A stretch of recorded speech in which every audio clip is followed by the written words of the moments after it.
একবিংশতি অধ্যায় মনু কর্দম সংবাদ। শ্লোক 1।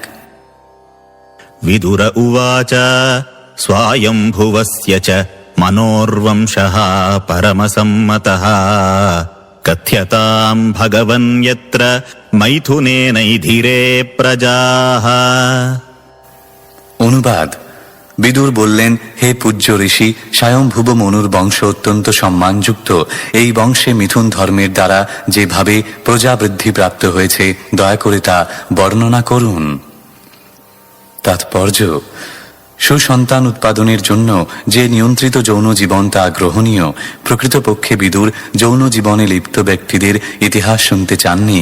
পক্ষান্তরে তিনি স্বয়ংভুব মনুর বংশধরদের সম্বন্ধে জানতে চেয়েছিলেন, কেননা এই বংশে বহু ভগবৎ ভক্ত নিরীপতির আবির্ভাব হয়েছিল, যারা পারমার্থিক তত্ত্বজ্ঞানের সাহায্যে অত্যন্ত সাবধানতার সঙ্গে প্রজা পালন করেছিলেন।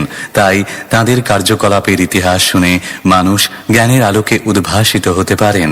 এই প্রসঙ্গে পরম সম্মত এই মহত্বপূর্ণ শব্দটি প্রয়োগ করা হয়েছে, যার অর্থ হচ্ছে স্বয়ংভুব মনু এবং তার সন্তান সন্ততিরা মহাজন কর্তৃক সম্মত ছিলেন। পক্ষান্তরে বলা যায় যে আদর্শ সন্তান উৎপাদনের জন্য যৌন জীবন সমস্ত ঋষি এবং বৈদিক শাস্ত্রের তত্ত্ববেত্তা মহাজনগণ কর্তৃক স্বীকৃত। শ্লোক 2। प्रियौ रतोत्तानपादौ सुतौ स्वायम्भुवस्य वै यथा धर्मम् जुगुपतुः सप्तद्वीतवतीम् महीम्। অনুবাদ। স্বয়ংভুব মনুর দুই মহান পুত্র প্রিয়ব্রত এবং উত্তানপাদ ধর্মের অনুশাসন অনুসারে সপ্তদ্বীপপদী পৃথিবীকে শাসন করেছিলেন। তাৎপর্য: শ্রীমদ্ ভাগবত হচ্ছে ব্রহ্মাণ্ডের বিভিন্ন খণ্ডের মহান রাজাদের ইতিহাসও। এই শ্লোকে স্বয়ংভুব মনুর দুই পুত্র প্রিয়ব্রত এবং উত্তানপাদের নাম উল্লেখ করা হয়েছে। তারা 7টি দ্বীপে বিভক্ত এই পৃথিবী শাসন করেছিলেন। এই 7টি দ্বীপ এখনো বর্তমান, যথা Asia, Europe, Africa, America, Australia এবং উত্তর ও দক্ষিণ মেরু। যদিও শ্রীমদ্ ভাগবতে ভারতের সমস্ত রাজাদের ধারাবাহিক ইতিহাস লিপিবদ্ধ হয়নি, তবুও প্রিয়ব্রত, উত্তানপাদ, শ্রীরামচন্দ্র, মহারাজ যুধিষ্ঠির প্রভৃতি মহান রাজাদের কার্যকলাপ লিপিবদ্ধ হয়েছে।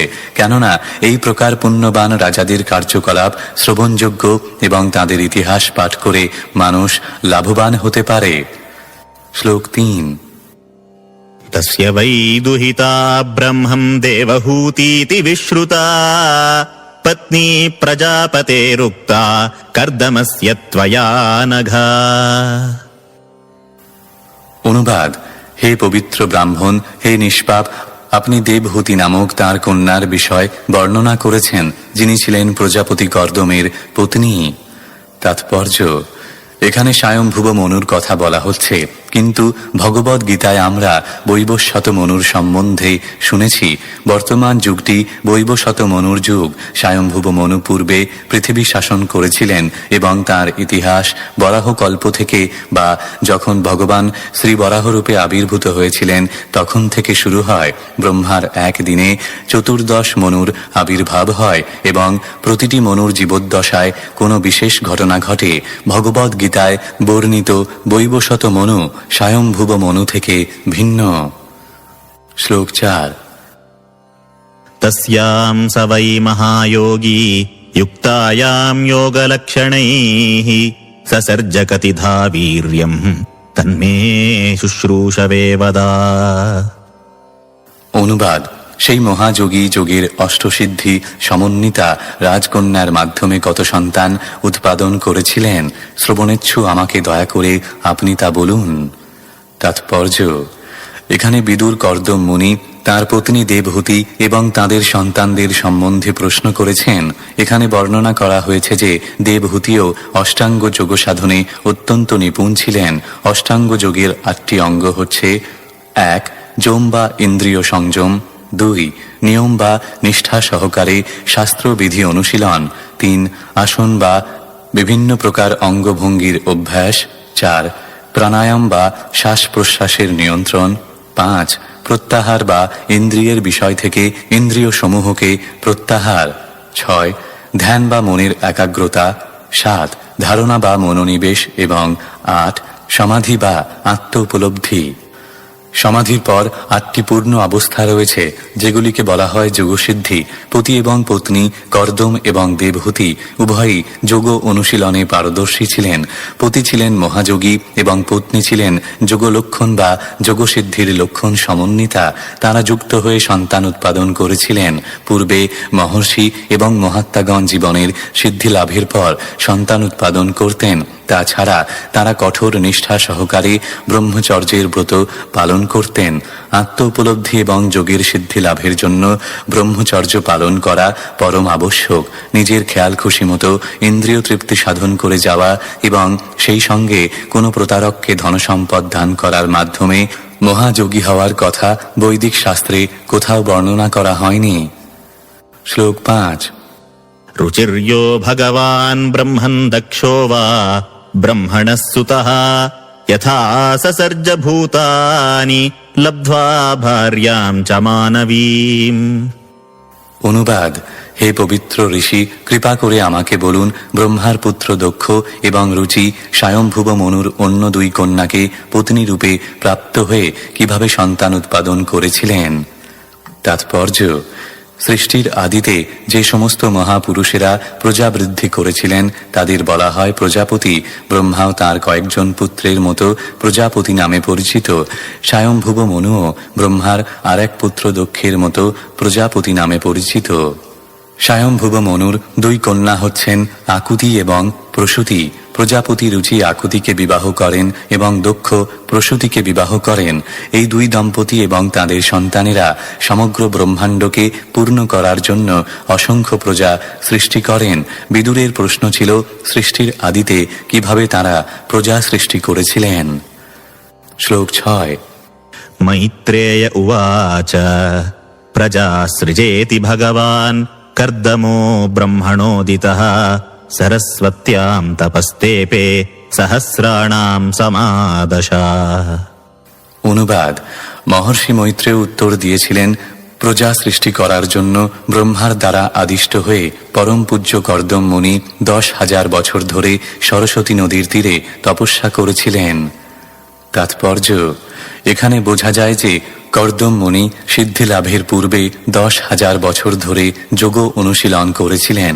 তেমনি আমাদের জানা আছে যে বাল্মীকি মুনিও সিদ্ধি লাভের পূর্বে 60,000 বছর ধরে ধ্যান যোগ অনুশীলন করেছিলেন। অতএব যাদের আয়ু অত্যন্ত দীর্ঘ, প্রায় 1 লক্ষ বছর, তাঁরাই কেবল সার্থকভাবে যোগ অনুশীলন করে সিদ্ধি লাভ করতে পারেন। তা না হলে প্রকৃত সিদ্ধি লাভের কোনো সম্ভাবনা নেই। নিয়ম পালন করা, ইন্দ্রিয় সংযম করা এবং কয়েকটি আসন অভ্যাস করার যে প্রচেষ্টা, তা কেবল যোগ অভ্যাসের প্রাথমিক স্তর। কতগুলি ভণ্ডযোগী আজকাল প্রচার করছে যে 15 মিনিট ধ্যান করার মাধ্যমেই কেবল সিদ্ধি লাভ করে ভগবান হওয়া সম্ভব। তাদের এই অপপ্রচারে মানুষ যে কি করে আকৃষ্ট হয় তা আমরা বুঝতে পারি না। এই যুগ হচ্ছে প্রতারণা এবং কলহের যুগ। প্রকৃতপক্ষে এই প্রকার ঠুনকো প্রস্তাবে যোগসিদ্ধি লাভের কোনো সম্ভাবনা নেই। জোর দেওয়ার জন্য বৈদিক শাস্ত্রে স্পষ্টভাবে 3 বার উল্লেখ করা হয়েছে, কালৌ নাস্তেব নাস্তেব নাস্তেব।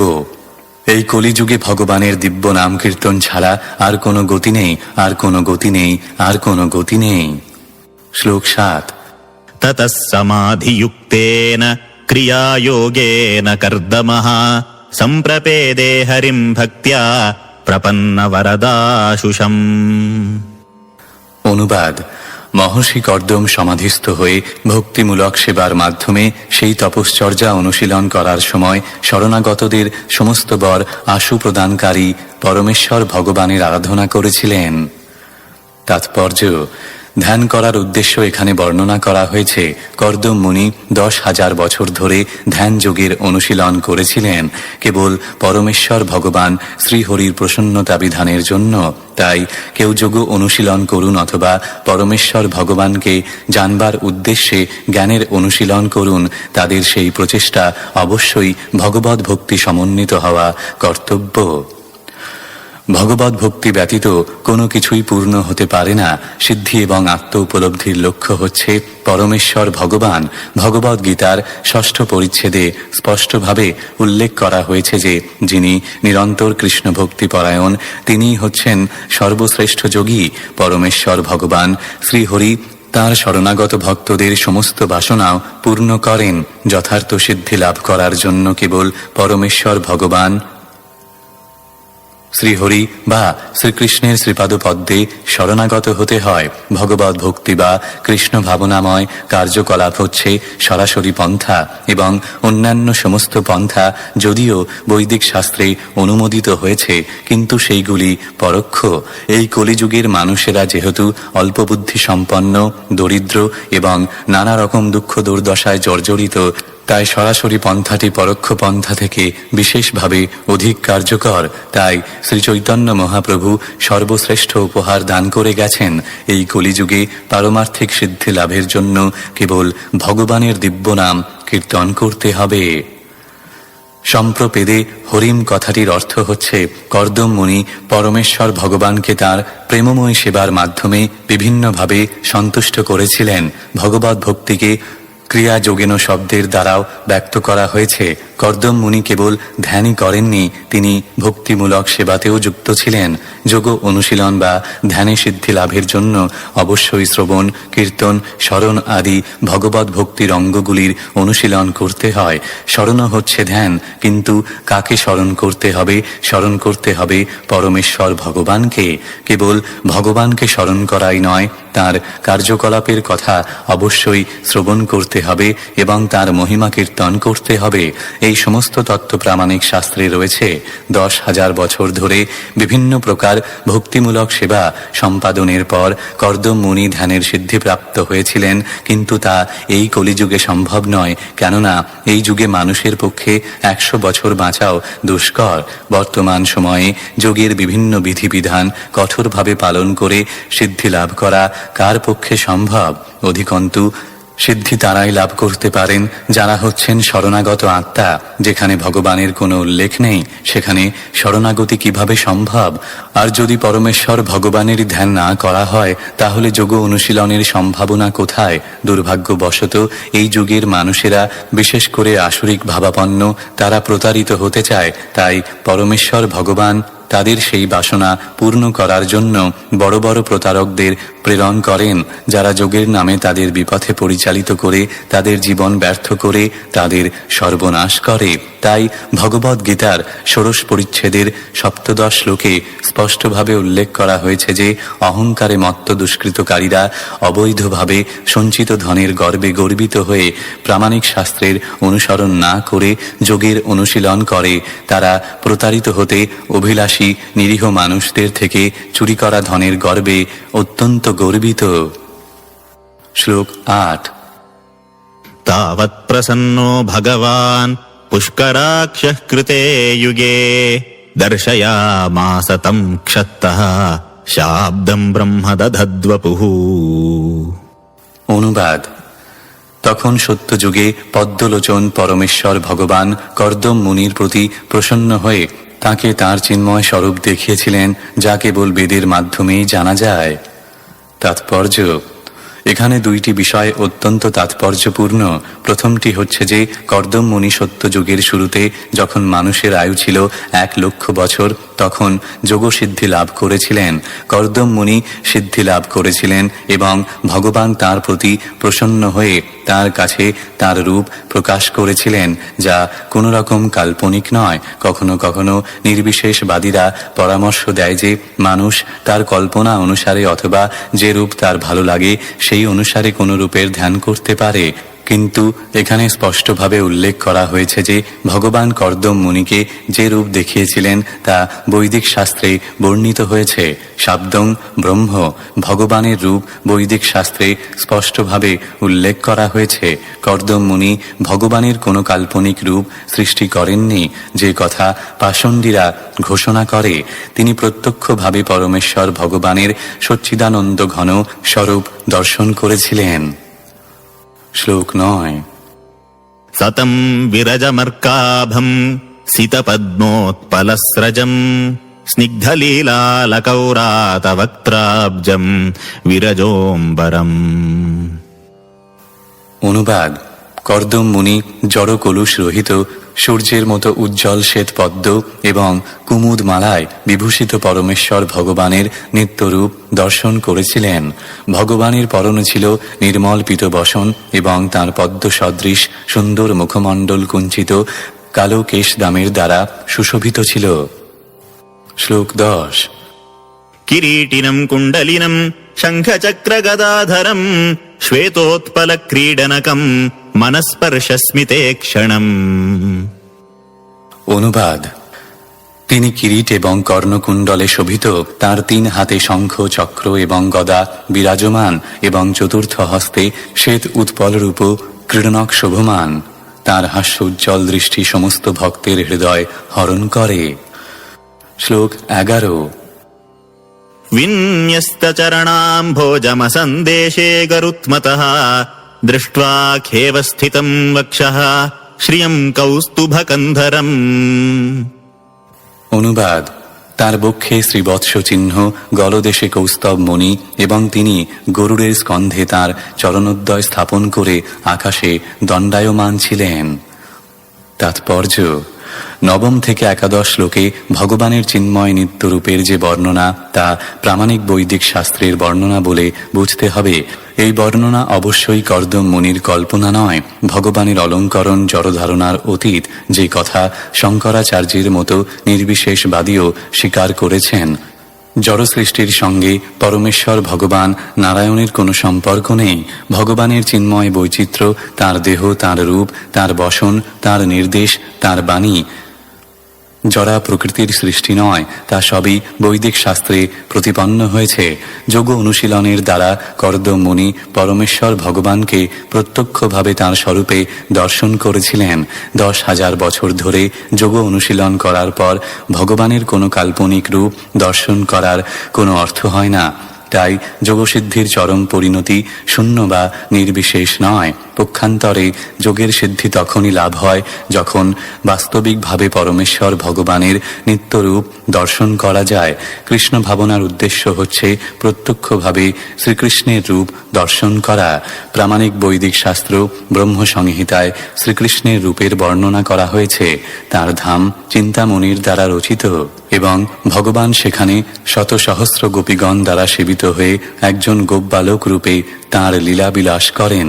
এই বর্ণনা প্রামাণিক এবং কৃষ্ণ ভাবনায় ভাবিত ব্যক্তি তা প্রত্যক্ষ রূপে গ্রহণ করেন, সেই অনুসারে কার্য করেন, সেই বাণী প্রচার করেন এবং প্রামাণিক শাস্ত্রের নির্দেশ অনুসারে ভগবত ভক্তির অনুশীলন করেন। শ্লোক 12।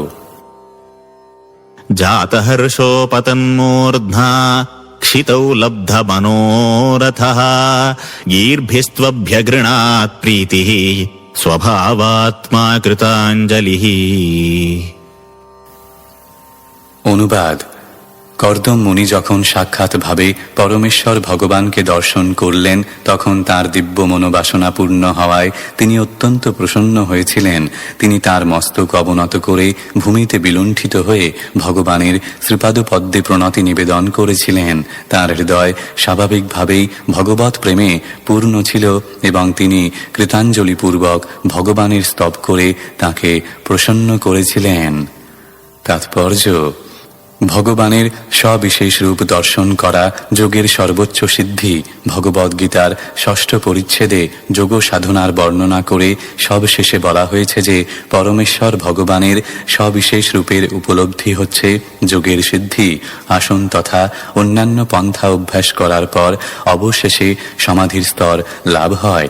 এই সমাধির স্তরে পরমেশ্বর ভগবানের আংশিক রূপ পরমাত্মার দর্শন লাভ হয় অথবা তার যথাযথ রূপের দর্শন হয়। পতঞ্জলি সূত্র আদি যোগের প্রামাণিক শাস্ত্রসমূহে সমাধির বর্ণনা করে বলা হয়েছে যে তা হচ্ছে দিব্য আনন্দ। পতঞ্জলির যোগসূত্র প্রামাণিক, আর আধুনিক যুগের তথাকথিত যোগীরা মহাজনদের নির্দেশ আলোচনা না করে তাদের মন গড়া যে সমস্ত পন্থা সৃষ্টি করছে সেইগুলি হাস্যকর। পতঞ্জলির যোগের পন্থাকে বলা হয় অষ্টাঙ্গ যোগ। কখনো কখনো নির্বিশেষবাদীরা পতঞ্জলির যোগের পন্থাকে কলুষিত করে, কেননা তারা হচ্ছে অদ্বৈতবাদী। পতঞ্জলি বর্ণনা করেছেন যে আত্মা যখন পরমাত্মাকে দর্শন করে তখন সে দিব্য আনন্দ অনুভব করে। যদি জীবাত্মা এবং পরমাত্মার অস্তিত্ব স্বীকার করা হয় তাহলে নির্বিশেষবাদীদের অদ্বৈতবাদ আপনা থেকেই নিরস্ত হয়ে যায়। তাই কখনো কখনো নির্বিশেষবাদী এবং শূন্যবাদী দার্শনিকেরা পতঞ্জলির সূত্রকে তাদের মন গড়া মতবাদের দ্বারা বিকৃত করে সমস্ত যোগের পন্থাকে কলুষিত করে দেয়। পতঞ্জলির মতে কেউ যখন সমস্ত জড় বাসনা থেকে মুক্ত হন তখন তিনি প্রকৃত দিব্যস্থিতি লাভ করেন এবং সেই অবস্থার উপলব্ধিকে বলা হয় আধ্যাত্মিক শক্তি। জড়া প্রকৃতির গুণের প্রভাবে মানুষ জড়জাগতিক কার্যকলাপে যুক্ত হয়। সেই সমস্ত মানুষদের আকাঙ্ক্ষা হচ্ছে ১. ধার্মিক হওয়া, ২. অর্থনৈতিক উন্নতির মাধ্যমে সমৃদ্ধিশালী হওয়া, ৩. ইন্দ্রিয় তৃপ্তি সাধনে সক্ষম হওয়া এবং অবশেষে ৪. ব্রহ্মে লীন হয়ে যাওয়া।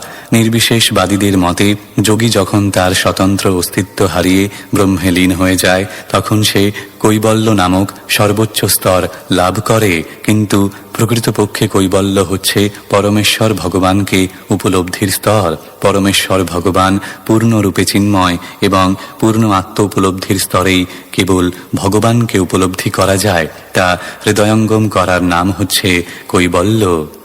পতঞ্জলির ভাষায় তাকে বলা হয় আধ্যাত্মিক শক্তির উপলব্ধি। তার মতে মানুষ যখন জড় কামনা বাসনা থেকে মুক্ত হয়, আত্মা এবং পরমাত্মার উপলব্ধিতে স্থিত হয়, তাকে বলা হয় চিৎশক্তি। পূর্ণ চিন্ময় উপলব্ধিতে দিব্য আনন্দের অনুভব হয় এবং ভগবদ গীতায় সেই আনন্দকে পরম সুখ বলে বর্ণনা করা হয়েছে, যা জড় ইন্দ্রিয় অনুভূতির অতীত। সমাধি দুই প্রকার, সম্প্রজ্ঞাত আর অসম্প্রজ্ঞাত, অর্থাৎ মানসিক জল্পনা কল্পনা এবং আত্ম উপলব্ধি। সমাধিতে অথবা অসম্প্রজ্ঞাত স্তরে চিন্ময় ইন্দ্রিয়ের দ্বারা ভগবানের চিন্ময় রূপকে উপলব্ধি করা যায়। সেটি হচ্ছে পারমার্থিক উপলব্ধির চরম লক্ষ্য। পতঞ্জলির মতে কেউ যখন ভগবানের পরম রূপ নিরন্তর দর্শন করেন সেইটি হচ্ছে সিদ্ধ অবস্থা, যা কর্দম মুনি প্রাপ্ত হয়েছিলেন। যোগের প্রাথমিক সিদ্ধির স্তর অতিক্রম করে এই সিদ্ধ অবস্থা প্রাপ্ত না হওয়া পর্যন্ত চরম উপলব্ধি হয় না। অষ্টাঙ্গ যোগের ৮টি সিদ্ধি রয়েছে। যিনি সেইগুলি লাভ করেছেন তিনি হালকা থেকে হালকা এবং ভারী থেকে ভারী হতে পারেন এবং তার যা ইচ্ছা তাই তিনি পেতে পারেন। কিন্তু এই সমস্ত জড় সাফল্য লাভ করা যোগের চরম সিদ্ধি বা অন্তিম লক্ষ্য নয়।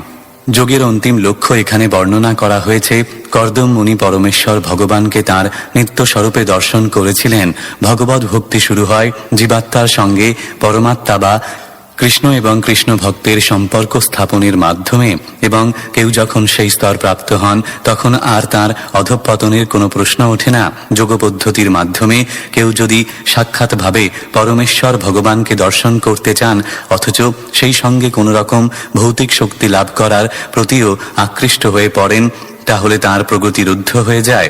ভণ্ড যোগীরা যে জড় সুখভোগের জন্য মানুষদের অনুপ্রাণিত করে তার সঙ্গে চিন্ময় আনন্দের দিব্য উপলব্ধির কোনো সম্বন্ধ নেই।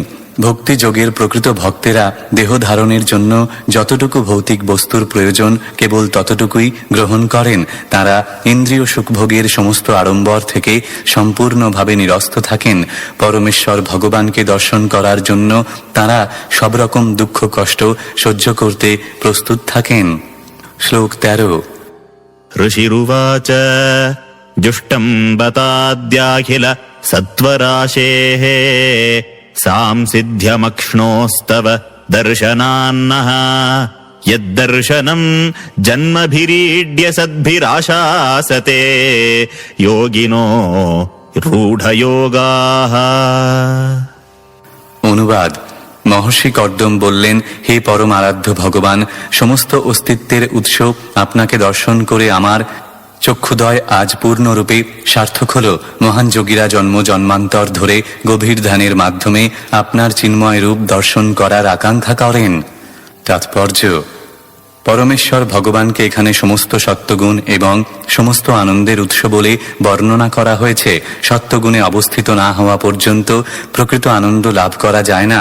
তাই যখন কারো দেহ, মন এবং কার্যকলাপ ভগবানের সেবায় যুক্ত হয়, তখন তিনি সত্যগুণের সর্বোচ্চ পূর্ণতার স্তর প্রাপ্ত হন। কর্দম মুনি বলেছেন, হে প্রভু, আপনি যে সব কিছুর উৎস তা সত্যগুণের প্রভাবে হৃদয়ঙ্গম করা যায় এবং আপনাকে সাক্ষাৎ দর্শন করার ফলে আমার দৃষ্টি আজ সার্থক হয়েছে। এই ধরনের উক্তি শুদ্ধ ভক্তি ব্যঞ্জক। ভগবত ভক্তের কাছে ইন্দ্রিয়ের পূর্ণতা সাধন হয় ভগবানের সেবায় যুক্ত হওয়ার ফলে। দর্শন ইন্দ্রিয় যখন ভগবানের সৌন্দর্য দর্শন করে তখন তা পূর্ণতা প্রাপ্ত হয়। শ্রবণেন্দ্রিয় যখন ভগবানের মহিমা শ্রবণে যুক্ত হয় তখন তা সার্থক হয়।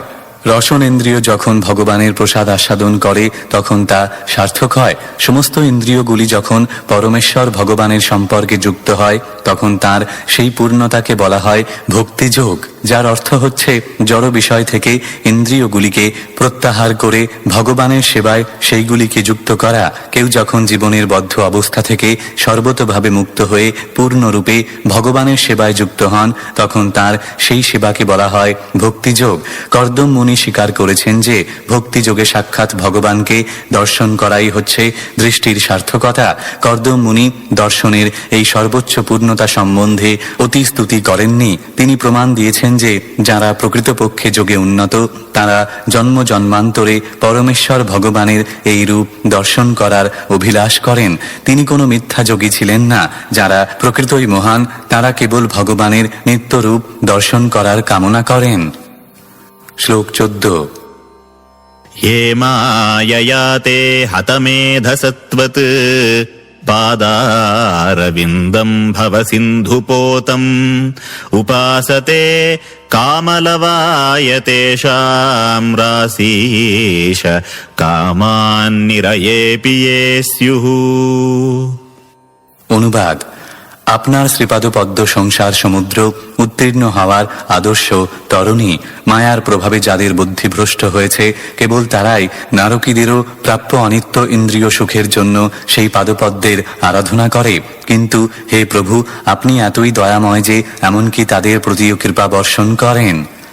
তাৎপর্য: ভগবদ গীতার 7ম পরিচ্ছেদে উল্লেখ করা হয়েছে যে দুই প্রকার ভক্ত রয়েছেন, যারা জড়সুখ কামনা করেন এবং যারা ভগবানের সেবা ছাড়া অন্য আর কিছুরই আকাঙ্ক্ষা করেন না। নারকীয় অবস্থায় জীবন যাপনকারী কুকুর এবং শুকুরেরাও জড়সুখ প্রাপ্ত হয়। শুকরও পূর্ণ মাত্রায় আহার, নিদ্রা এবং মৈথুন সুখ উপভোগ করে এবং জড় অস্তিত্বের এই প্রকার নারকীয় সুখ উপভোগ করে তারা অত্যন্ত তৃপ্ত হয়।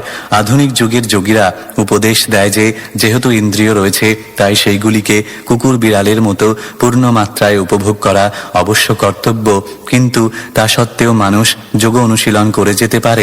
কর্দম মুনি এখানে সেই প্রকার মতবাদের নিন্দা করেছেন। তিনি বলেছেন যে এই প্রকার জড়সুখ নারকীয় পরিবেশে কুকুর বিড়ালেরও লাভ করে থাকে। ভগবান এতই কৃপাময় যে তথাকথিত যোগীরা যদি এই প্রকার নারকীয় সুখের ফলে তৃপ্ত হয় তাহলে তিনি তাদের বাসনা অনুসারে জড়সুখ ভোগের সমস্ত সুযোগ সুবিধা দান করেন, কিন্তু তারা কর্দম মুনির মতো সিদ্ধি লাভ করতে পারে না। নারকীয় এবং আসরিক ব্যক্তিরা পরম সিদ্ধি যে কি তা জানে না এবং তাই তারা মনে করে যে ইন্দ্রিয় সুখভোগী হচ্ছে জীবনের চরম লক্ষ্য। তারা উপদেশ দেয় যে ইন্দ্রিয় সুখভোগ করার সঙ্গে সঙ্গে কয়েকটি মন্ত্র উচ্চারণ করে এবং কয়েকটি অভ্যাসের অনুশীলন করে সহজেই সিদ্ধি লাভ করা যেতে পারে। এই প্রকার ব্যক্তিদের এখানে হতমেধস অর্থাৎ যাদের মস্তিষ্ক নষ্ট হয়ে গেছে বলে বর্ণনা করা হয়েছে। তারা যোগ অথবা ধ্যানের সিদ্ধির মাধ্যমে জড়সুখ ভোগ করতে চায়। ভগবদ গীতায় ভগবান বলেছেন যে যারা দেবদেবীদের পূজা করে তাদের বুদ্ধি নষ্ট হয়ে গেছে। তেমনি এখানেও কর্দম মুনি বলেছেন যে যারা যোগ অনুশীলনের মাধ্যমে জড়সুখ উপভোগ করতে চায় তাদের মেধা নষ্ট হয়ে গেছে এবং তারা হচ্ছে 1 নম্বরের মূর্খ। প্রকৃতপক্ষে বুদ্ধিমান যোগ সাধকের কর্তব্য হচ্ছে পরমেশ্বর ভগবানের আরাধনা করার মাধ্যমে ভবসাগর অতিক্রম করা এবং ভগবানের শ্রীপাদ পদ্মের দর্শন করা ছাড়া অন্য আর কোনো কিছুর আকাঙ্ক্ষা না করা।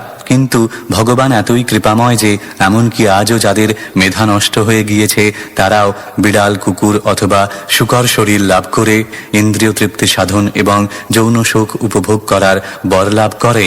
ভগবদ গীতায় তাঁর সেই আশীর্বাদ প্রতিপন্ন করে ভগবান বলেছেন, মানুষ আমার কাছ থেকে যা পেতে চায় আমি তার সমস্ত বাসনাই পূর্ণ করি। শ্লোক 15।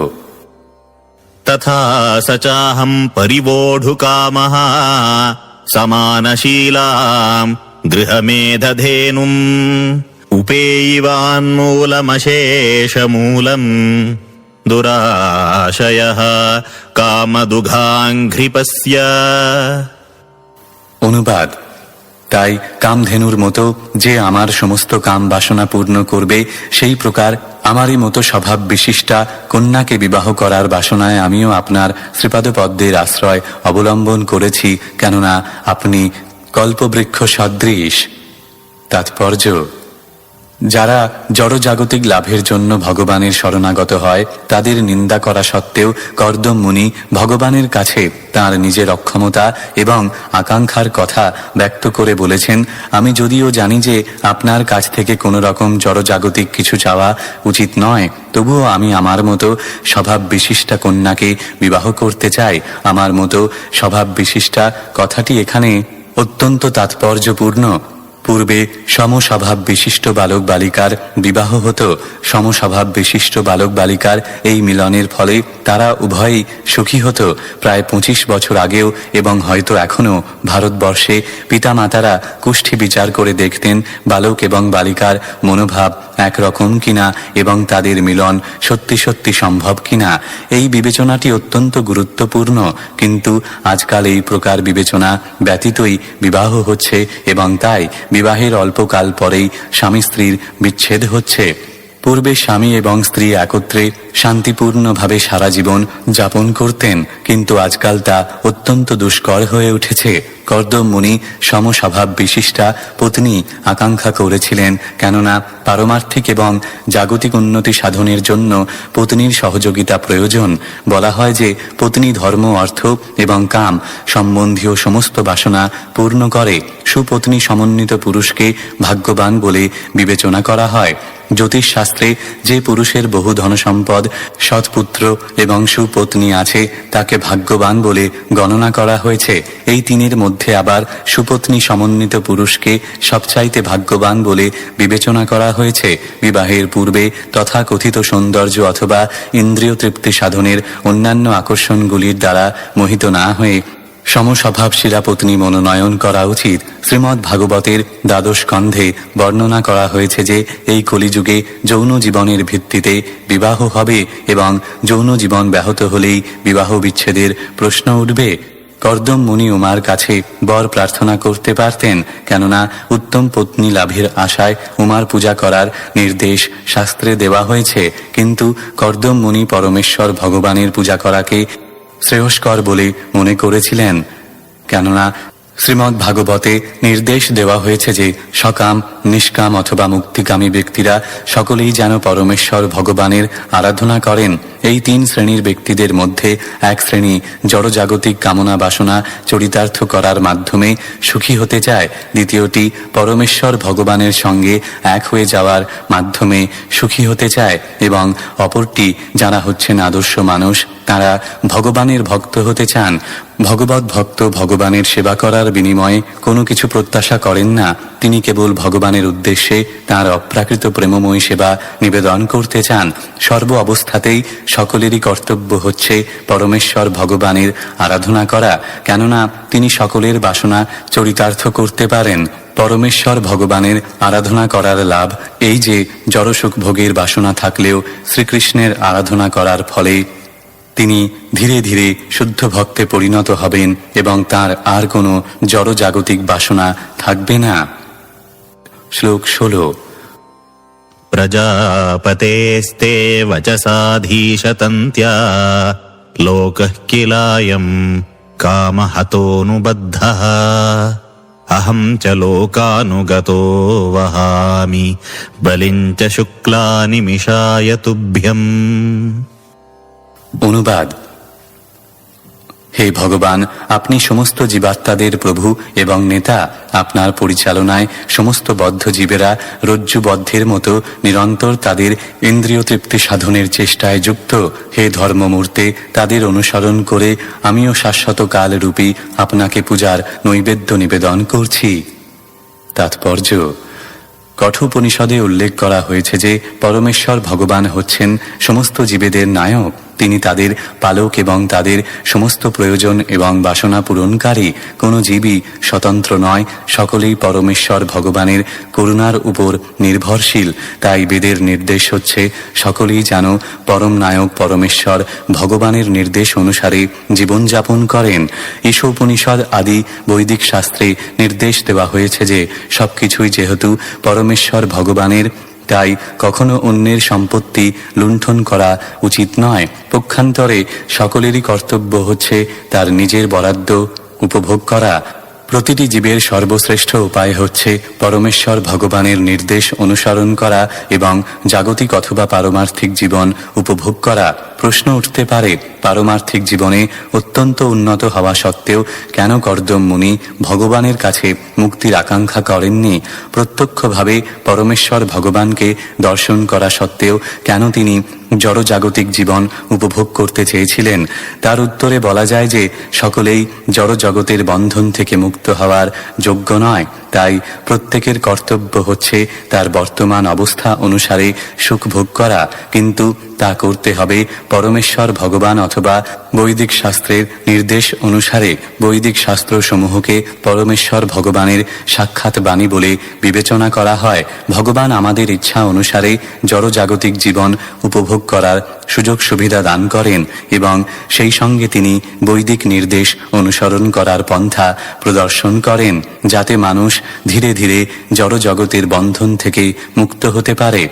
যে সমস্ত বদ্ধ জীব জড়া প্রকৃতির উপর প্রভুত্ব করার বাসনা চরিতার্থ করার জন্য এই জড়জগতে এসেছে, তারা সকলেই প্রকৃতির নিয়মের বন্ধনে আবদ্ধ। তাই সর্বশ্রেষ্ঠ পন্থা হচ্ছে বৈদিক অনুশাসনগুলি অনুসরণ করা। তাহলে তা ক্রমান্বয়ে উন্নতি সাধন করে মুক্ত হতে সাহায্য করবে।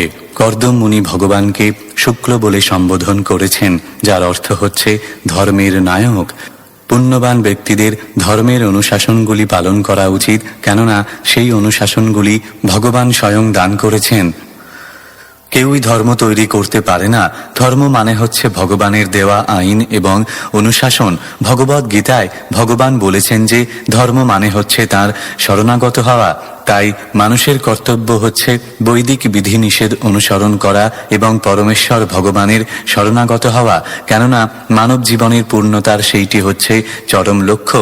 ধর্মের বিধিনিষেধগুলি অনুসরণ করে পূর্ণ জীবনযাপন করা এবং বিবাহ করে পারমার্থিক তত্ত্ব উপলব্ধির সর্বোচ্চ স্তরে উন্নীত হওয়ার জন্য শান্তিপূর্ণভাবে জীবনযাপন করা উচিত। শ্লোক 17। लोकांश्च लोकानुगतान् पशूंश्च हित्वा श्रितास्ते चरणातपत्रम् परस्परम् त्वद्गुणवादसीधुपीयूष निर्यापित देहधर्माः। অনুবাদ: কিন্তু যারা বাঁধা ধরা জড়জাগতিক বিষয়কে এবং এই সকল বিষয়ের পশুতুল্য অনুগামীদের পরিত্যাগ করেছে এবং পরস্পরের সঙ্গে আপনার গুণাবলী এবং কার্যকলাপের মাদকতা সৃষ্টিকারী অমৃত আস্বাদন করে আপনার শ্রীপাদপদ্মের ছত্র ছায়ায় আশ্রয় গ্রহণ করেছেন, তারাই জড়দেহের মৌলিক আবশ্যকতাগুলি থেকে মুক্ত হতে পারেন। তাৎপর্য: বিবাহিত জীবনের আবশ্যকতা সম্বন্ধে বর্ণনা করার পর কর্দম মুনি প্রতিপন্ন করেছেন যে বিবাহ এবং অন্যান্য সামাজিক ব্যাপারগুলি জড় ইন্দ্রিয় সুখভোগের প্রতি আসক্ত ব্যক্তিদের জন্য কতগুলি বাঁধা ধরা নিয়ম। 4টি পশু প্রবৃত্তি, আহার, নিদ্রা, ভয় এবং মৈথুন প্রকৃতপক্ষে দেহের জন্য প্রয়োজন, কিন্তু যারা চিন্ময় কৃষ্ণ ভক্তিতে যুক্ত হয়েছেন তারা এই জড়জগতের সমস্ত বাঁধা ধরা কার্যকলাপগুলি পরিত্যাগ করে সব রকম সামাজিক রীতিনীতির বন্ধন থেকে মুক্ত হয়েছেন। বদ্ধ জীবেরা জড়া প্রকৃতি বা অতীত, বর্তমান এবং ভবিষ্যৎ সমন্বিত নিত্যকালের বন্ধনে আবদ্ধ, কিন্তু কেউ যখন কৃষ্ণ ভক্তিতে যুক্ত হন তৎক্ষণাৎ তিনি কালের প্রভাব থেকে মুক্ত হয়ে আত্মার শাশ্বত বৃত্তিতে অবস্থিত হন। ভৌতিক জীবনের সুখভোগ করার জন্য মানুষের কর্তব্য হচ্ছে বৈদিক নির্দেশ অনুসারে আচরণ করা, কিন্তু যারা ভগবানের প্রেমময় সেবার পন্থা অবলম্বন করেছেন তাদের আর এই জড়জগতের বিধিনিষেধের ভয় থাকে না। এই প্রকার ভক্তেরা জড় কার্যকলাপের রীতিনীতির ধার ধারেন না, তারা নির্ভীকভাবে সেই আশ্রয় অবলম্বন করেন যা জন্ম মৃত্যুর চক্ররূপী রৌদ্র থেকে রক্ষাকারী এক ছাত্রস্বরূপ। জড়জগতে দুঃখ ভোগ করার আরেকটি কারণ হচ্ছে নিরন্তর এক দেহ থেকে আর এক দেহে আত্মার দেহান্তর। জড়জগতে বদ্ধ জীবের এই অবস্থাকে বলা হয় সংসার। কেউ পুণ্য কর্ম করার ফলে অত্যন্ত সুন্দর জড় পরিবেশে জন্মগ্রহণ করতে পারে, কিন্তু যেই পন্থায় জন্ম এবং মৃত্যু হয় তা ভয়ঙ্কর অগ্নির সমান। শ্রীল বিশ্বনাথ চক্রবর্তী ঠাকুর তাঁর গুরু বন্দনায় তা বর্ণনা করেছেন। সংসার বা জন্ম মৃত্যুর চক্রকে তিনি দাবানলের সঙ্গে তুলনা করেছেন। কারো প্রচেষ্টা ব্যতীত আপনা থেকেই শুষ্ক কাষ্ঠের ঘর্ষণের ফলে দাবানল জ্বলে ওঠে এবং সেই আগুন কোনো অগ্নি নির্বাপনী বিভাগ বা সহানুভূতিশীল ব্যক্তি নেভাতে পারে না। প্রচণ্ড দাবানল কেবল মুষলধারায় বাড়ি বর্ষণের ফলেই নির্বাপিত হতে পারে। শ্রী গুরুদেবের করুণাকে সেই বাড়ি বর্ষণকারী মেঘের সঙ্গে তুলনা করা হয়েছে। গুরুদেবের কৃপার ফলে পরমেশ্বর ভগবানের কৃপা বাড়ি বর্ষিত হয় এবং তখনই কেবল কৃষ্ণ ভক্তিরূপ বাড়ি বর্ষণের ফলে সংসাররূপী দাবানল নির্বাপিত হয়, সেই কথা এখানেও বিশ্লেষণ করা হয়েছে। জড়জাগতিক জীবনের বাধা ধরা অস্তিত্বের বন্ধন থেকে মুক্ত হতে হলে পরমেশ্বর ভগবানের শ্রীপাদপদ্মের আশ্রয় গ্রহণ করতে হয়। তবে নির্বিশেষবাদীদের মতো তা করলে কোনো কাজ হবে না। পক্ষান্তরে ভগবানের কার্যকলাপ শ্রবণ এবং কীর্তন করার মাধ্যমে ভগবত ভক্তির অনুশীলন করলেই কেবল জড় অস্তিত্বের কর্মবন্ধন থেকে মুক্ত হওয়া যায়।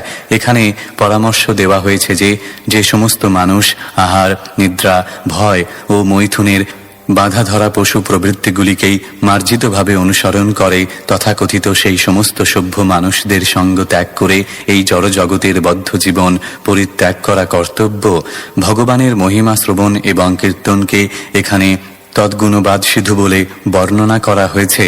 ভগবানের লীলা শ্রবণ এবং কীর্তন রূপে অমৃত পান করার ফলেই কেবল মানুষ এই সংসারের মাদকতা ভুলতে পারে। শ্লোক 18। न ते जराक्षभ्रमिरायुरेषाम् त्रयोदशारम् 300 षष्टिपर्व पश्नेम्यनन्तच्छदि यत्रिणाभि करालस्रोतो जगदाच्छिद्य धावत्। অনুবাদ: আপনার 3 নাভি সমন্বিত চক্র অক্ষয় ব্রহ্মের অক্ষদণ্ডের উপর আবর্তিত হচ্ছে। তার 13টি দণ্ড, 360টি পর্ব, 6টি পরিধি এবং তাতে অসংখ্য পত্র খচিত রয়েছে। যদিও তার আবর্তন সমগ্র সৃষ্টির আয়ু হরণ করছে, কিন্তু প্রচণ্ড বেগে ধাবিত এই চক্র ভগবত ভক্তের আয়ু স্পর্শ করতে পারে না। তাৎপর্য: কাল ভগবত ভক্তের আয়ু প্রভাবিত করতে পারে না। ভগবদ গীতায় উল্লেখ করা হয়েছে যে ভগবত ভক্তির স্বল্প আচরণের ফলে মহাভয় থেকে রক্ষা পাওয়া যায়। সবচাইতে ভয়ঙ্কর বিপদ হচ্ছে আত্মার এক দেহ থেকে আর এক দেহে দেহান্তর, এবং ভগবত ভক্তির প্রভাবেই কেবল তার নিবৃত্তি সম্ভব।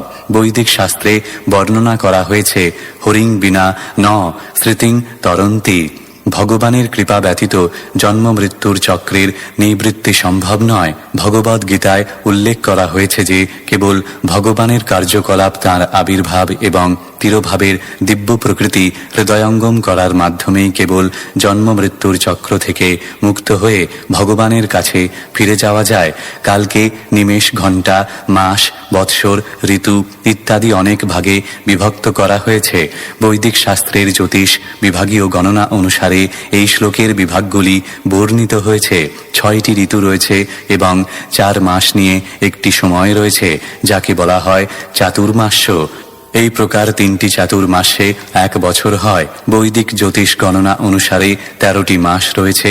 ত্রয়োদশ মাসটিকে বলা হয় আদি মাস বা মূল মাস, এবং প্রতি 3 বছরে তা যোগ করা হয়।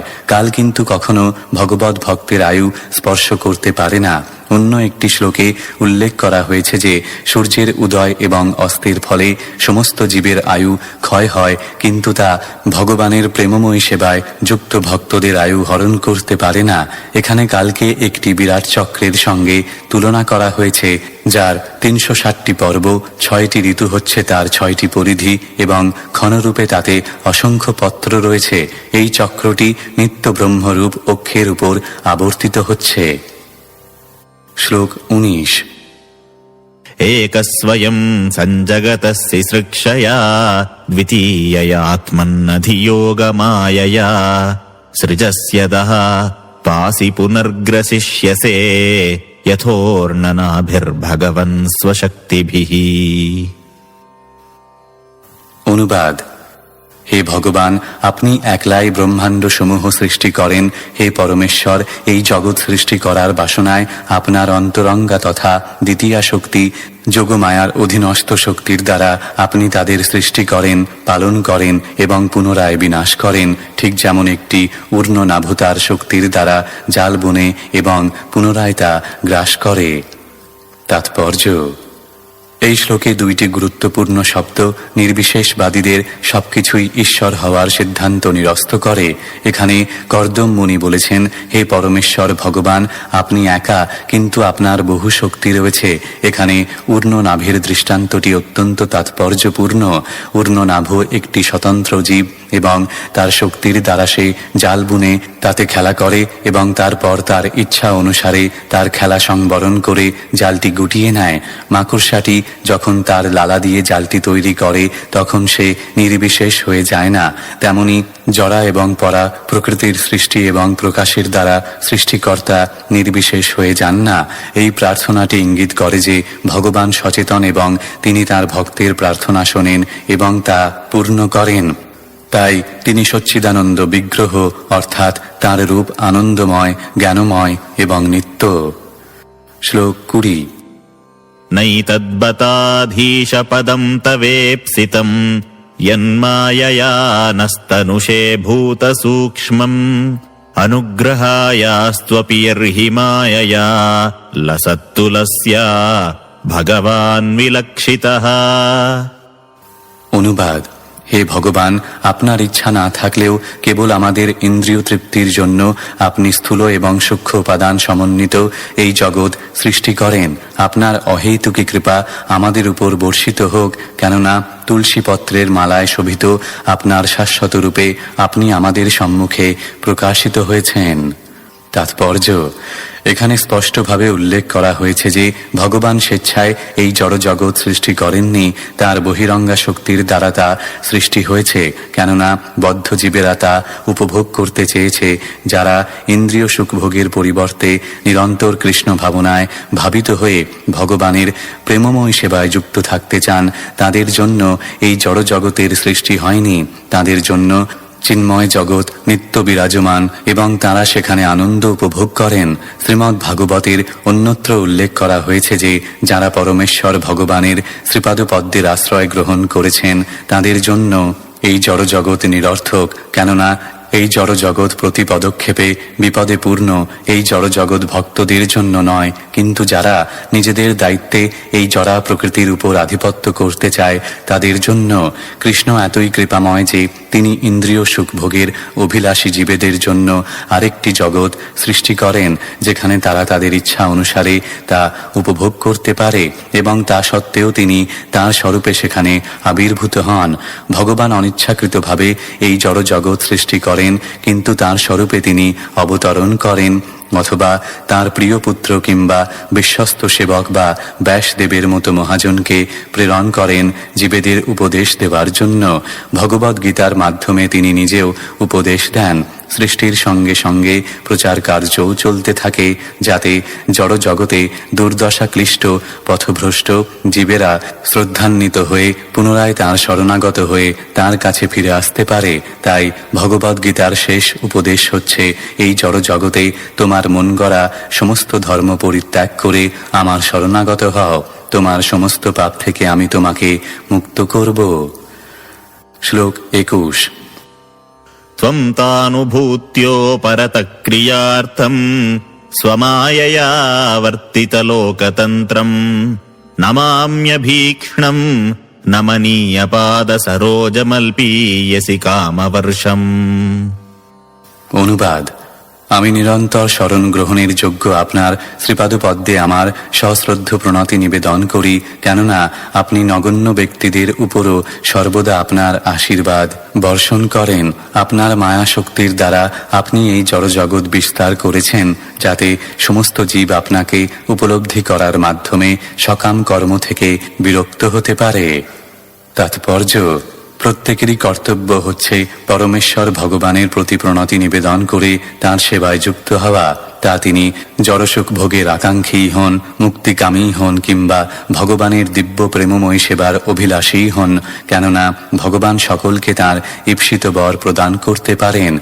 ভগবদ্গীতায় ভগবান বলেছেন যে যথা মাং প্রপদন্তে, যারা সাফল্যের সঙ্গে জড়জগৎকে ভোগ করতে অভিলাষী, ভগবান তাদের সেই বর প্রদান করেন। যারা জড়জগতের বন্ধন থেকে মুক্তি চায়, ভগবান তাদের মুক্তি দান করেন।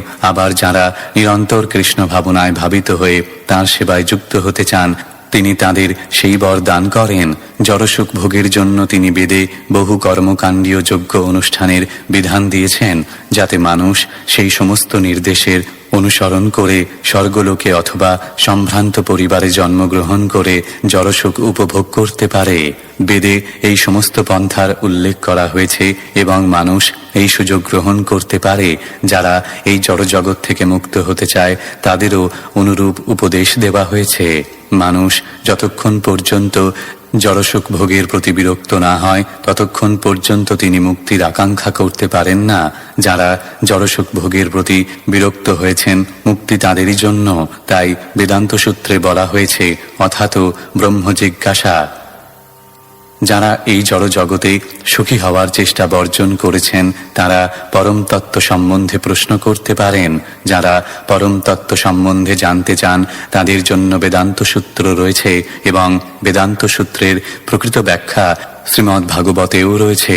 যেহেতু ভগবদ গীতাও বেদান্ত সূত্র, তাই শ্রীমদ্ ভাগবত বেদান্ত সূত্র অথবা ভাগবত গীতা হৃদয়ঙ্গম করার মাধ্যমে প্রকৃত জ্ঞান লাভ করা যায়। কেউ যখন প্রকৃত জ্ঞান লাভ করেন, তখন তিনি তত্ত্বত ব্রহ্মভূত অবস্থা প্রাপ্ত হন এবং যখন তিনি কৃষ্ণ ভাবনায় ভাবিত হয়ে ব্রহ্ম বা কৃষ্ণের সেবা করতে শুরু করেন, তখন তিনি কেবল মুক্তই হন না, উপরন্তু তিনি চিন্ময় জীবনে স্থিত হন। তেমনি যারা জড়া প্রকৃতির উপর আধিপত্য করতে চায়, তাদের জন্য জড়সুখ ভোগের বহু বিভাগ রয়েছে। ভৌতিক জ্ঞান এবং জাগতিক বিজ্ঞান রয়েছে এবং যারা তা উপভোগ করতে চায়, ভগবান তাদের সেই সুযোগ দেন। অতএব সিদ্ধান্ত হচ্ছে যে যে কোনো অভীষ্ট সিদ্ধির জন্য পরমেশ্বর ভগবানের আরাধনা করা উচিত। এখানে কাম বর্ষম শব্দটি অত্যন্ত তাৎপর্যপূর্ণ, কেননা তা ইঙ্গিত করে যে যারাই ভগবানের অনুগত হন, ভগবান তাদের বাসনা পূর্ণ করেন। আর যারা ঐকান্তিকভাবে কৃষ্ণকে ভালোবাসা সত্ত্বেও জড়সুখ উপভোগ করতে চান, তারা কিংকর্তব্য বিমূঢ়। তাদের প্রতি অত্যন্ত কৃপা পরবশ হয়ে কৃষ্ণ তাদের দিব্য প্রেমময়ী সেবায় যুক্ত হওয়ার সুযোগ দেন এবং ধীরে ধীরে তাদের মোহমুক্ত করেন। শ্লোক 22। ऋषिरुवाच इत्यौयलीकम् प्रणुतोऽब्जनाभस्तमा बभाषे वचसामृतेन सुपर्णपक्षोपरि रोचमानः प्रेमस्मितोद्वीक्षण विभ्रमद्भ्रूः। অনুবাদ: মৈত্রেয় ঋষি বললেন, সেই বাক্যের দ্বারা ঐকান্তিকভাবে সংস্তুত হয়ে গরুড়ের স্কন্ধে অত্যন্ত সুন্দরভাবে বিরাজমান শ্রীবিষ্ণু অমৃত মধুর বাক্যে উত্তর দিয়েছিলেন। স্নেহপূর্ণ ঈষৎ হাস্য সহকারে ঋষির প্রতি দৃষ্টিপাত করার সময় গভীর স্নেহে তাঁর ভ্রুযুগল সঞ্চালিত হয়েছিল।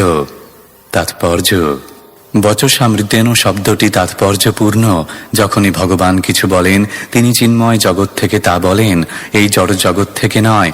যেহেতু তিনি চিন্ময়, তার বাণীও চিন্ময় এবং তার কার্যকলাপও চিন্ময়। তার সঙ্গে সম্পর্কিত সবকিছুই চিন্ময়।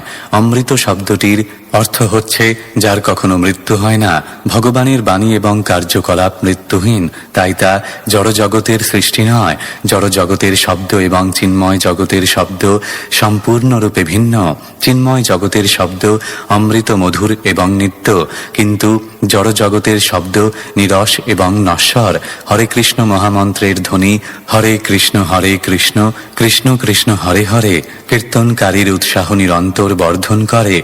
কেউ যদি কোনো জড় শব্দের পুনরাবৃত্তি করতে থাকে তাহলে কিছুক্ষণ পরেই তার কাছে তা একঘেয়ে লাগবে এবং সে ক্লান্তি অনুভব করবে। কিন্তু হরে কৃষ্ণ মহামন্ত্র দিনের মধ্যে 24 ঘন্টা ধরে জপ করলেও কোনো রকম ক্লান্তি আসে না। পক্ষান্তরে কীর্তনকারী আরও অধিক কীর্তন করার অনুপ্রেরণা অনুভব করেন।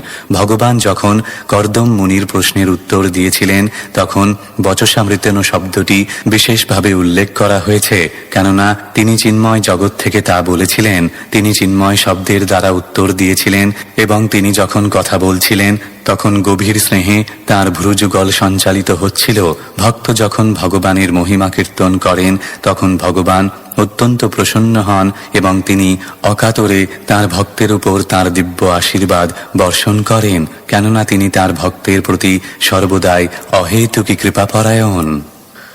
শ্লোক 23। श्रीभगवानुवाच विदित्वा तव चैत्यं मे पुरैव समयोजितत् यदर्थमात्मनियमैः त्वयैवाहं समर्चितः। অনুবাদ। পরমেশ্বর ভগবান বললেন, যে জন্য তুমি মন এবং ইন্দ্রিয় সংযমের দ্বারা আমার আরাধনা করেছ, তোমার সেই মনোভাব অবগত হয়ে আমি পূর্বেই তার ব্যবস্থা করেছি। তাৎপর্য: পরমাত্মারূপে পরমেশ্বর ভগবান সকলেরই হৃদয়ে বিরাজমান, তাই তিনি প্রত্যেক ব্যক্তির অতীত, বর্তমান ও ভবিষ্যৎ সম্বন্ধে অবগত এবং তিনি তাদের মনোবাসনা, কার্যকলাপ এবং সবকিছু সম্বন্ধে অবগত।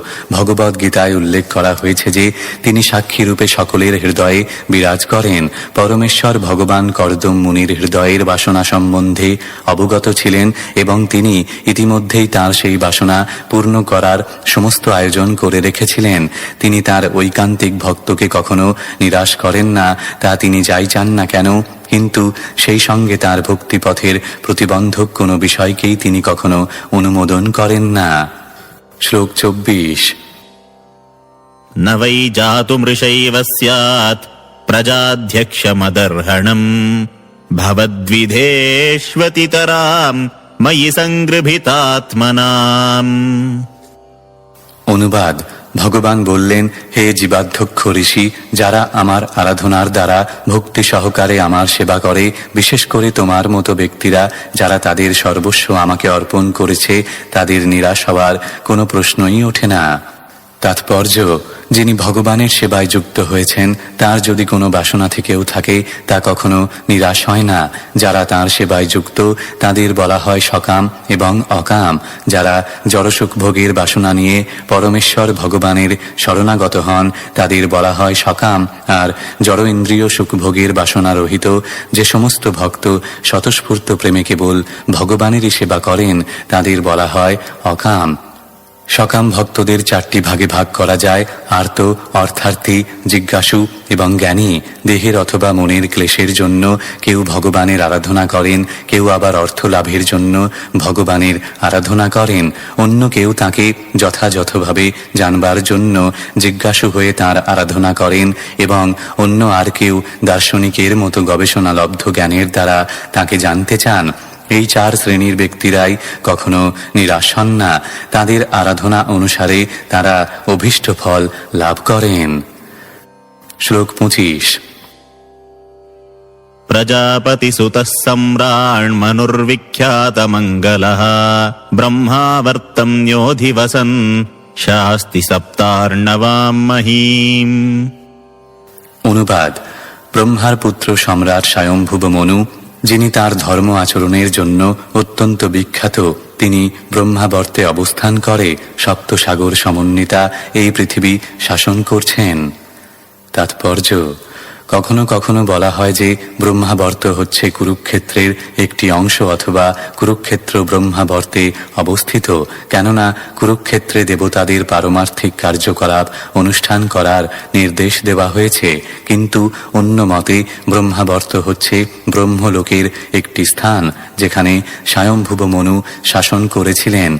এই পৃথিবীর উপর এমন অনেক স্থান রয়েছে যা উচ্চলোকেও রয়েছে। উদাহরণস্বরূপ বলা যায় যে এই পৃথিবীতে বৃন্দাবন, দ্বারকা এবং মথুরা আদি স্থান রয়েছে, যেগুলি কৃষ্ণলোকেও নিত্য বিরাজমান। পৃথিবীর উপর এমনই অনেক নাম রয়েছে এবং এই বর্ণনা অনুসারে হয়তো বরাহকল্পে স্বয়ংভুব মনু এই পৃথিবীও শাসন করেছিলেন। মঙ্গল শব্দটি তাৎপর্যপূর্ণ। মঙ্গল মানে হচ্ছে যিনি ধর্ম অনুষ্ঠান, শাসন ক্ষমতা, সুচিতা এবং অন্যান্য সদ্গুণের দ্বারা ঐশ্বর্যমণ্ডিত হয়ে সর্বতোভাবে উন্নত। বিখ্যাত মানে হচ্ছে সুপ্রসিদ্ধ। স্বয়ংভুব মনু তাঁর সমস্ত সদ্গুণাবলী এবং ঐশ্বর্যের জন্য বিখ্যাত ছিলেন। শ্লোক 26। সচেহ বিপ্ররাজর্ষির্মহিষ্যা শতরূপয়া আয়াস্যতি দিদৃক্ষুস্ত্বাম পরশ্বো ধর্মকোবিদঃ। অনুবাদ: হে ব্রাহ্মণ, ধর্ম অনুষ্ঠানে সুদক্ষ সেই বিখ্যাত সম্রাট তার পত্নী শতরূপা সহ তোমাকে দর্শন করার জন্য পরশুদিন এখানে আসবে। শ্লোক 27। আত্মজামসি তাপাঙ্গীম वयःशीलगुणान्विताम् मृगयन्तीम् पतिम् दास्यत्यनुरूपायते प्रभो।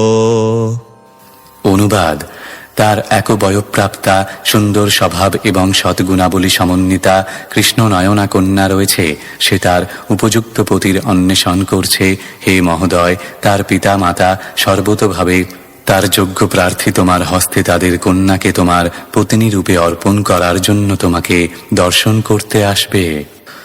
তাৎপর্য: কন্যার জন্য সৎপাত্রের অন্বেষণ করার দায়িত্ব সর্বদাই মাতা পিতার উপর ন্যস্ত থাকে। এখানে স্পষ্টভাবে উল্লেখ করা হয়েছে যে মনু এবং তার পত্নী তাদের কন্যাকে সম্পাদন করার জন্য কর্দম মুনিকে দেখতে আসছিলেন, কেননা তাদের সুযোগ্যা কন্যার উপযুক্ত গুণসমন্বিত পাত্রের অন্বেষণ তাঁরা করছিলেন। এটি হচ্ছে পিতামাতার কর্তব্য। পতির অন্বেষণ করার জন্য মেয়েদের কখনো রাস্তায় ছেড়ে দেওয়া হতো না, কেননা বয়স্থা মেয়েরা যখন পুরুষের অন্বেষণ করে তখন পাত্রটি সত্যি সত্যি তাদের উপযুক্ত কিনা তা বিবেচনা করতে তারা ভুলে যায়। যৌন বাসনার বশবর্তী হয়ে মেয়েরা যে কোনো মানুষকে গ্রহণ করতে পারে, কিন্তু পিতামাতারা যদি পতি মনোনয়ন করেন তাহলে তারা বিবেচনা করেন কাকে মনোনয়ন করা উচিত এবং কাকে উচিত নয়। বৈদিক প্রথায় তাই পিতামাতা তাদের কন্যাকে উপযুক্ত পাত্রের হস্তে অর্পণ করতেন। কন্যাকে কখনো স্বতন্ত্রভাবে তার পতি মনোনয়ন করতে দেওয়া হতো না। শ্লোক 28। समाहितन्ते हृदयम् यत्रेमान् परिवत्सरान् सा त्वाम् ब्रह्म नृपवधूः काममाशु भजिष्यति।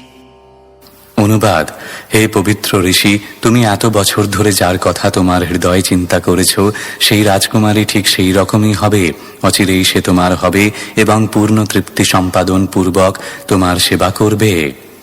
তাৎপর্য: ভগবান তাঁর ভক্তের হৃদয়ের বাসনা অনুসারে তাকে সমস্ত বর দান করেন। তাই ভগবান কর্দম মুনিকে বলেছেন, যে বালিকাটির সঙ্গে তোমার বিবাহ হবে সে এক রাজকন্যা, সম্রাট স্বয়ংভুব মনুর কন্যা, তাই সে তোমার যোগ্য। ভগবানের কৃপার ফলেই কেবল মনোবাসনা অনুসারে পত্নী লাভ হয়। তেমনি ভগবানের কৃপার প্রভাবেই বালিকার হৃদয়ের বাসনা অনুসারে যোগ্যপতি লাভ হয়।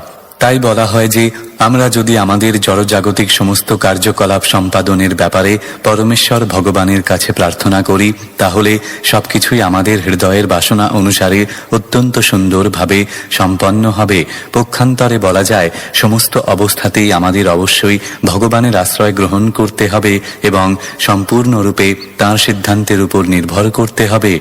মানুষ আবেদন করে আর ভগবান তা অনুমোদন করেন। তাই বাসনার চরিতার্থতা পরমেশ্বর ভগবানের উপর ছেড়ে দেওয়াই উচিত। সেটি হচ্ছে সর্বোত্তম সমাধান। কর্দম মুনি কেবল এক পত্নী লাভের বাসনা করেছিলেন, কিন্তু যেহেতু তিনি ছিলেন ভগবানের ভক্ত, তাই ভগবান তার জন্য সম্রাটের দুহিতা রাজকুমারীকে মনোনয়ন করেছিলেন। এইভাবে কর্দম মুনি এক আশাতীত পত্নী লাভ করেছিলেন। আমরা যদি পরমেশ্বর ভগবানের ইচ্ছার উপর নির্ভর করি, তাহলে আমরা যা লাভ করব তার ঐশ্বর্য আমাদের বাসনার অতীত হবে। এখানে এইটিও বিশেষভাবে লক্ষণীয় যে কর্দম মুনি ছিলেন একজন ব্রাহ্মণ, কিন্তু স্বয়ংভুব মনু ছিলেন ক্ষত্রিয়। অতএব ভিন্ন বর্ণের মধ্যে বিবাহের প্রচলন তখনও ছিল। সেই প্রথায় ক্ষত্রিয়ের কন্যাকে ব্রাহ্মণ বিবাহ করতে পারত, কিন্তু ব্রাহ্মণের কন্যাকে ক্ষত্রিয় বিবাহ করতে পারত না।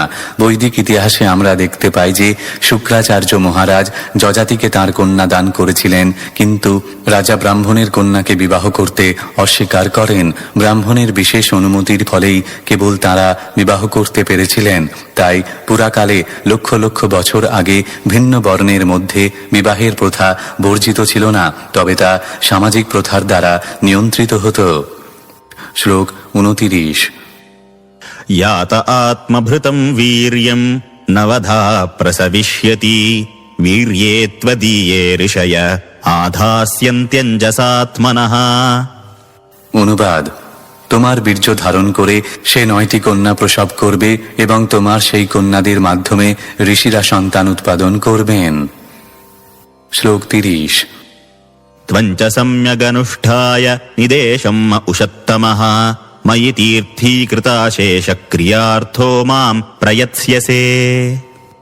অনুবাদ: আমার আদেশ যথাযথভাবে পালন করার ফলে তুমি নির্মল হৃদয় সম্পন্ন হয়ে তোমার সমস্ত কর্মের ফল আমাকে সমর্পণ করে তুমি অবশেষে আমাকে প্রাপ্ত হবে। তাৎপর্য: এখানে তীর্থীকৃতা শেষক্রিয়ার্থ কথাগুলি তাৎপর্যপূর্ণ। তীর্থ শব্দটির অর্থ হচ্ছে সেই পবিত্র স্থান যেখানে দান করা হয়। মানুষ তীর্থস্থানগুলিতে গিয়ে মুক্ত হস্তে দান করতেন। এই প্রথাটি এখনো প্রচলিত রয়েছে। তাই ভগবান বলেছেন, তোমার কর্ম এবং তোমার কর্মের ফল পবিত্র করার জন্য তুমি সবকিছু আমাকে নিবেদন করবে। সেই কথা ভগবদ গীতাতেও প্রতিপন্ন করা হয়েছে। তুমি যা কিছু করো, যা কিছু খাও, যে যজ্ঞ করো, সেই সবের ফল আমাকে দান করো। ভগবদ গীতায় অন্য আরেক জায়গায় ভগবান বলেছেন, সমস্ত যজ্ঞ, সমস্ত তপস্যা এবং মানব জাতি অথবা সমাজের কল্যাণের জন্য যা কিছু করা হয় তা সবেরই ভোক্তা হচ্ছি আমি। তাই পরিবার, সমাজ, দেশ অথবা সমগ্র মানব জাতির কল্যাণের জন্য যা কিছু করা হয় তা সবই কৃষ্ণ ভাবনায় ভাবিত হয়ে অনুষ্ঠান করা কর্তব্য। সেই উপদেশ ভগবান কর্দম মুনিকে দিয়েছিলেন। মহারাজ যুধিষ্ঠির নারদ মুনিকে স্বাগত জানিয়ে বলেছিলেন, যেখানেই আপনি উপস্থিত সেই স্থানটি পবিত্র তীর্থে পরিণত হয়, কেননা পরমেশ্বর ভগবান সর্বদাই আপনার হৃদয়ে বিরাজমান। তেমনি আমরা যদি ভগবান এবং তার ভক্তের পরিচালনায় কৃষ্ণ ভাবনায় ভাবিত হয়ে কর্ম করি, তাহলে সবকিছুই পবিত্র হয়ে যায়। সেই ইঙ্গিত কর্দম মুনিকে দেওয়া হয়েছিল, যিনি সেই নির্দেশ অনুসারে আচরণ করেছিলেন এবং তার ফলে তিনি সর্বোত্তম পত্নী এবং পুত্র প্রাপ্ত হয়েছিলেন, যা পরবর্তী কয়েকটি শ্লোকে বর্ণনা করা হবে। শ্লোক 31। कृत्वा दयां च जीवेषु दत्त्वा च भयमात्मवान् मय्यात्मानं सह जगद्रक्ष्यस्यात्मनि चापि माम्। অনুবাদ: সমস্ত জীবের প্রতি দয়া প্রদর্শন করে তুমি আত্মতত্ত্ব উপলব্ধি করবে। সকলকে অভয় প্রদান করে তুমি নিজেকে এবং সমগ্র জগৎকে আমার মধ্যে দর্শন করবে এবং আমাকেও তোমার মধ্যে দেখতে পাবে। তাৎপর্য: এখানে প্রতিটি জীবের পক্ষে আত্ম উপলব্ধির সরল পন্থা বর্ণনা করা হয়েছে। প্রথম যে তত্ত্বটি জানতে হবে তা হচ্ছে, এই জগৎ ভগবানের ইচ্ছার প্রভাবে উৎপন্ন হয়েছে। পরমেশ্বর ভগবানের সঙ্গে এই জগতের একটি সম্পর্ক রয়েছে। নির্বিশেষবাদীরা ভ্রান্তভাবে এই সম্পর্কটি স্বীকার করে। তারা বলে যে পরম তত্ত্ব এই জগৎ রূপে নিজেকে রূপান্তরিত করার ফলে তার স্বতন্ত্র অস্তিত্ব হারিয়ে ফেলেন। তাই তারা মনে করে যে এই জগৎ এবং এখানকার সবকিছুই হচ্ছে ভগবান। সেইটি হচ্ছে সর্বেশ্বরবাদ, যাতে সবকিছুতেই ভগবান বলে মনে করা হয়, সেইটি নির্বিশেষবাদীদের মতবাদ। কিন্তু যারা ভগবানের ভক্ত তারা সবকিছুকেই পরমেশ্বর ভগবানের সম্পত্তি বলে মনে করেন। আমরা যা কিছু দেখি তা সবই পরমেশ্বর ভগবানের প্রকাশ, তাই সবকিছুই পরমেশ্বর ভগবানের সেবায় নিয়োজিত করা উচিত। সেইটি হচ্ছে একত্ব। নির্বিশেষবাদী এবং সবিশেষবাদীদের মধ্যে পার্থক্য হচ্ছে যে নির্বিশেষবাদীরা ভগবানের স্বতন্ত্র অস্তিত্ব স্বীকার করে না, কিন্তু সবিশেষবাদীরা ভগবানকে স্বীকার করেন। তারা জানেন যে যদিও তিনি নিজেকে এত রূপে বিস্তার করেছেন, তবুও তাঁর স্বতন্ত্র সবিশেষ অস্তিত্ব রয়েছে। সেই কথা ভগবদ্গীতায় বর্ণিত হয়েছে। অব্যক্ত রূপে আমি সমস্ত জগতে ব্যাপ্ত আছি, সমস্ত জীব আমাতেই অবস্থিত, কিন্তু আমি তাদের মধ্যে অবস্থিত নই। এই সম্পর্কে সূর্য এবং সূর্যকিরণের খুব সুন্দর দৃষ্টান্ত রয়েছে। সূর্যকিরণের মাধ্যমে সূর্য ব্রহ্মাণ্ডের সর্বত্র ব্যাপ্ত এবং সমস্ত গ্রহগুলি সূর্যকিরণকে আশ্রয় করে রয়েছে, কিন্তু সমস্ত গ্রহগুলি সূর্যলোক থেকে ভিন্ন। কেউই বলতে পারে না যে যেহেতু গ্রহগুলি সূর্যকিরণের আশ্রয়ে রয়েছে তাই গ্রহগুলিও সূর্য। তেমনি নির্বিশেষবাদী বা সর্বেশ্বরবাদীদের যে ধারণা সবকিছুই ভগবান, তা খুব একটা বুদ্ধিমানের প্রস্তাব নয়। প্রকৃত অবস্থা যা ভগবান স্বয়ং বিশ্লেষণ করেছেন তা হচ্ছে, যদিও ভগবান ব্যতীত কোনো বস্তুর অস্তিত্ব থাকতে পারে না, কিন্তু তার অর্থ এই নয় যে সবকিছুই ভগবান। তিনি সবকিছু থেকে ভিন্ন। তাই এখানেও ভগবান বলেছেন, তুমি এই জগতে প্রতিটি বস্তুকে আমার থেকে অভিন্ন দেখবে। তার অর্থ হচ্ছে সবকিছুই ভগবানের শক্তির প্রকাশ বলে বুঝতে হবে এবং তাই সবকিছুই ভগবানের সেবায় নিযুক্ত করতে হবে। শক্তিকে শক্তিমানের সেবায় নিযুক্ত করাই কর্তব্য। সেটি হচ্ছে শক্তির সার্থকতা। এই শক্তিকে আত্মহিতার্থে যথাযথভাবে তিনিই উপযোগ করতে পারেন, যিনি দয়ালু, কৃষ্ণ ভাবনায় ভাবিত, কৃষ্ণ ভক্ত, সর্বদাই দয়া পরবশ। তিনি নিজে ভক্ত হয়ে তৃপ্ত হন না। তিনি সকলের কাছে সেই ভগবত ভক্তির জ্ঞান বিতরণ করার চেষ্টা করেন। অনেক ভগবত ভক্ত আছেন যারা জনসাধারণের কাছে সেই ভগবত ভক্তি বিতরণ করতে গিয়ে বহু বিপদের সম্মুখীন হয়েছেন। সেইটি করা কর্তব্য। আরও বলা হয়েছে যে কোনো ব্যক্তি ভগবানের মন্দিরে গিয়ে গভীর ভক্তি সহকারে ভগবানের পূজা করেন, কিন্তু জনসাধারণের প্রতি দয়া প্রদর্শন করেন না অথবা অন্য ভক্তদের প্রতি শ্রদ্ধা প্রদর্শন করেন না, তিনি হচ্ছেন কনিষ্ঠ ভক্ত। মধ্যম অধিকারী ভক্ত হচ্ছেন তিনি, যিনি পতিত জীবেদের প্রতি দয়া এবং করুণা প্রদর্শন করেন। মধ্যম অধিকারী ভক্ত সর্বদাই নিজেকে ভগবানের নিত্য দাস বলে জানেন। তাই তিনি ভগবত ভক্তদের প্রতি মৈত্রীপরায়ণ, সাধারণ মানুষদের প্রতি কৃপাপরায়ণ হয়ে তাদের ভগবত ভক্তি সম্বন্ধে শিক্ষা দেন এবং অভক্তদের সঙ্গে সহযোগিতা করেন না অথবা তাদের সঙ্গ করেন না। ভগবত ভক্ত হওয়া সত্ত্বেও যিনি সাধারণ মানুষদের প্রতি কৃপা প্রদর্শন করেন না, তিনি কনিষ্ঠ ভক্ত। উত্তম ভক্ত সমস্ত জীবেদের আশ্বাস দেন যে এই জড়জগতে ভয় করার কিছু নেই। এসো আমরা কৃষ্ণ ভাবনাময় জীবন যাপন করি এবং জড় অস্তিত্বের অজ্ঞানকে জয় করি। এখানে ইঙ্গিত দেওয়া হয়েছে যে কর্দম মুনি তাঁর গৃহস্থ জীবনে জীবের প্রতি দয়া প্রদর্শন করতে এবং সন্ন্যাস আশ্রমে সকলকে অভয় দান করতে ভগবান কর্তৃক আদিষ্ট হয়েছিলেন। সন্ন্যাসীর কর্তব্য হচ্ছে সকলকে জ্ঞানের আলোক প্রদান করা। তার কর্তব্য সর্বত্র ভ্রমণ করে ঘরে ঘরে গিয়ে মানুষকে জ্ঞানের আলো প্রদান করা। গৃহস্থেরা মায়ার বশীভূত হয়ে পারিবারিক কার্যকলাপে মগ্ন হয়ে পড়ে এবং শ্রীকৃষ্ণের সঙ্গে তাদের সম্পর্কের কথা ভুলে যায়। এই বিস্তৃতিতে যদি কুকুর বিড়ালের মতো তার মৃত্যু হয় তাহলে তার জীবন ব্যর্থ হয়। তাই সন্ন্যাসীদের কর্তব্য হচ্ছে বিস্তৃত জীবেদের ভগবানের সঙ্গে তাদের শাশ্বত সম্পর্কের কথা মনে করিয়ে দিয়ে তাদেরকে ভগবানের সেবায় যুক্ত করে জাগরিত করা। ভক্তের কর্তব্য পতিত জীবেদের প্রতি কৃপা প্রদর্শন করে অভয় দান করা। কেউ যখন ভগবানের ভক্ত হন তখন তার প্রত্যয় হয় যে ভগবান সর্বদাই তাকে রক্ষা করছেন। ভয় স্বয়ং ভগবানকে ভয় করে, তাই ভগবত ভক্তের আর কিসের ভয়? সাধারণ মানুষদের অভয় দান করাই হচ্ছে সর্বশ্রেষ্ঠ পরোপকার। সন্ন্যাসীর কর্তব্য হচ্ছে দ্বারে দ্বারে, গ্রামে গ্রামে, নগরে নগরে এবং দেশে দেশে পৃথিবীর সর্বত্র সাধ্যমতো ভ্রমণ করে গৃহস্থদের কৃষ্ণ ভক্তির জ্ঞান দান করা। সন্ন্যাসী কর্তৃক যে গৃহস্থ দীক্ষিত তার কর্তব্য হচ্ছে যতদূর সম্ভব তার বন্ধু বান্ধব ও প্রতিবেশীদের তার গৃহে নিমন্ত্রণ করে এবং কৃষ্ণ ভক্তি বিষয়ক পাঠের আয়োজন করে গৃহ থেকে কৃষ্ণ ভক্তি প্রচার করা। পাঠ করা মানে হচ্ছে ভগবানের দিব্য নাম কীর্তন করা এবং ভগবদ গীতা অথবা শ্রীমদ্ ভাগবত থেকে কৃষ্ণ কথা আলোচনা করা। কৃষ্ণ ভাবনা প্রচার করার জন্য অসংখ্য গ্রন্থ রয়েছে এবং প্রতিটি গৃহস্থের কর্তব্য হচ্ছে সন্ন্যাসী গুরুর কাছ থেকে কৃষ্ণ সম্বন্ধে শিক্ষা লাভ করা। ভগবানের সেবায় শ্রম বিভাগ রয়েছে। গৃহস্থদের কর্তব্য হচ্ছে অর্থ উপার্জন করা, কেননা সন্ন্যাসীর ধর্ম হচ্ছে অর্থ উপার্জন না করে সর্বতোভাবে গৃহস্থদের উপর নির্ভর করা। গৃহস্থদের কর্তব্য হচ্ছে ব্যবসা বাণিজ্য বা বৃত্তির মাধ্যমে অর্থ উপার্জন করা এবং তার আয়ের অন্তত শতকরা 50% কৃষ্ণ ভক্তির প্রচার কার্যে ব্যয় করা, শতকরা 25% তার পরিবার প্রতিপালনের জন্য ব্যয় করা এবং বাকি 25% কোনো জরুরি অবস্থার জন্য সঞ্চয় করে রাখা। শ্রীলরূপ গোস্বামী এই দৃষ্টান্তটি দিয়ে গেছেন, তাই ভক্তদের কর্তব্য হচ্ছে তা অনুসরণ করা। প্রকৃতপক্ষে ভগবানের সঙ্গে এক হয়ে যাওয়ার অর্থ হচ্ছে ভগবানের স্বার্থের সঙ্গে এক হওয়া। ভগবানের সঙ্গে এক হয়ে যাওয়ার অর্থ ভগবানের মতো মহান হওয়া নয়, তা কখনো সম্ভব নয়। অংশ কখনোই পূর্ণের সমান হতে পারে না। জীব সর্বদাই ভগবানের অনুসদৃশ একটি অংশ। তাই ভগবানের সঙ্গে তার একত্বের অর্থ হচ্ছে তার স্বার্থ ভগবানের স্বার্থের সঙ্গে এক। ভগবান চান যে প্রতিটি জীব যেন সর্বদা তাঁর কথা চিন্তা করে, যেন তাঁর ভক্ত হয় এবং তাকে পূজা করে। ভগবদ গীতায় স্পষ্টভাবে বলা হয়েছে, মন্মনা ভব মদভক্ত। শ্রীকৃষ্ণ চান সকলেই যেন সর্বদা তাঁর চিন্তা করেন এবং তাঁকে প্রণতি নিবেদন করেন। এই হচ্ছে পরমেশ্বরের ইচ্ছা। ভক্তদের কর্তব্য হচ্ছে ভগবানের সেই ইচ্ছা পূর্ণ করতে চেষ্টা করা।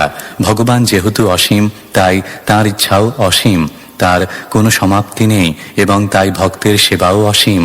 চিৎ জগতে ভগবান এবং তাঁর সেবকের মধ্যে এক অন্তহীন প্রতিযোগিতা হয়। ভগবান অন্তহীনভাবে তাঁর বাসনা চরিতার্থ করতে চান এবং ভক্তও তাঁর সেই অন্তহীন বাসনা চরিতার্থ করার জন্য তাঁর সেবা করেন। এইভাবে ভগবান এবং তাঁর ভক্তের মধ্যে এক অন্তহীন স্বার্থের ঐক্য রয়েছে। শ্লোক 32। সহাহম স্বাম সকলয়া তদ্বীর্যেণ মহামুনে তব ক্ষেত্রে দেবহূত্যাম প্রণেষ্যে তত্ত্বসংহিতাম। অনুবাদ: হে মহর্ষি, তোমার পত্নী দেবহূতির গর্ভে তোমার 9 কন্যা সহ আমি আমার অংশকলা প্রকাশ করব এবং দেবহূতিকে সাংখ্য দর্শন সম্বন্ধে শিক্ষাদান করব। তাৎপর্য: এখানে সাংখ্যকলয়া শব্দটি ইঙ্গিত করে যে ভগবান সাংখ্য দর্শনের প্রথম প্রণেতা কপিল দেব রূপে দেবহূতি এবং কর্দম মুনির পুত্র রূপে আবির্ভূত হবেন। এখানে সাংখ্য দর্শনকে বলা হয়েছে তত্ত্ব সংহিতা। ভগবান কর্দম মুনিকে ভবিষ্যৎবাণী করেছিলেন যে তিনি কপিল দেব রূপে অবতরণ করে সাংখ্য দর্শন প্রচার করবেন। এই পৃথিবীতে আর একজন কপিল দেব কর্তৃক প্রচারিত এক সাংখ্য দর্শন প্রসিদ্ধ হয়েছে, কিন্তু সেই সাংখ্য দর্শন ভগবান কর্তৃক প্রদত্ত সাংখ্য দর্শন থেকে ভিন্ন। 2 রকমের সাংখ্য দর্শন রয়েছে, একটি হচ্ছে নিরীশ্বর সাংখ্য দর্শন এবং অন্যটি হচ্ছে শেষর সাংখ্য দর্শন। দেবহূতিপুত্র কপিল দেব কর্তৃক প্রচারিত সাংখ্য দর্শন হচ্ছে শেষর দর্শন। ভগবানের বিভিন্ন প্রকার প্রকাশ রয়েছে। তিনি এক, কিন্তু তিনি বহু হয়েছেন। তিনি নিজেকে 2 ভাবে বিস্তার করেন। তার একটিকে বলা হয় কলা এবং অন্যটিকে বলা হয় বিভিন্নাংশ।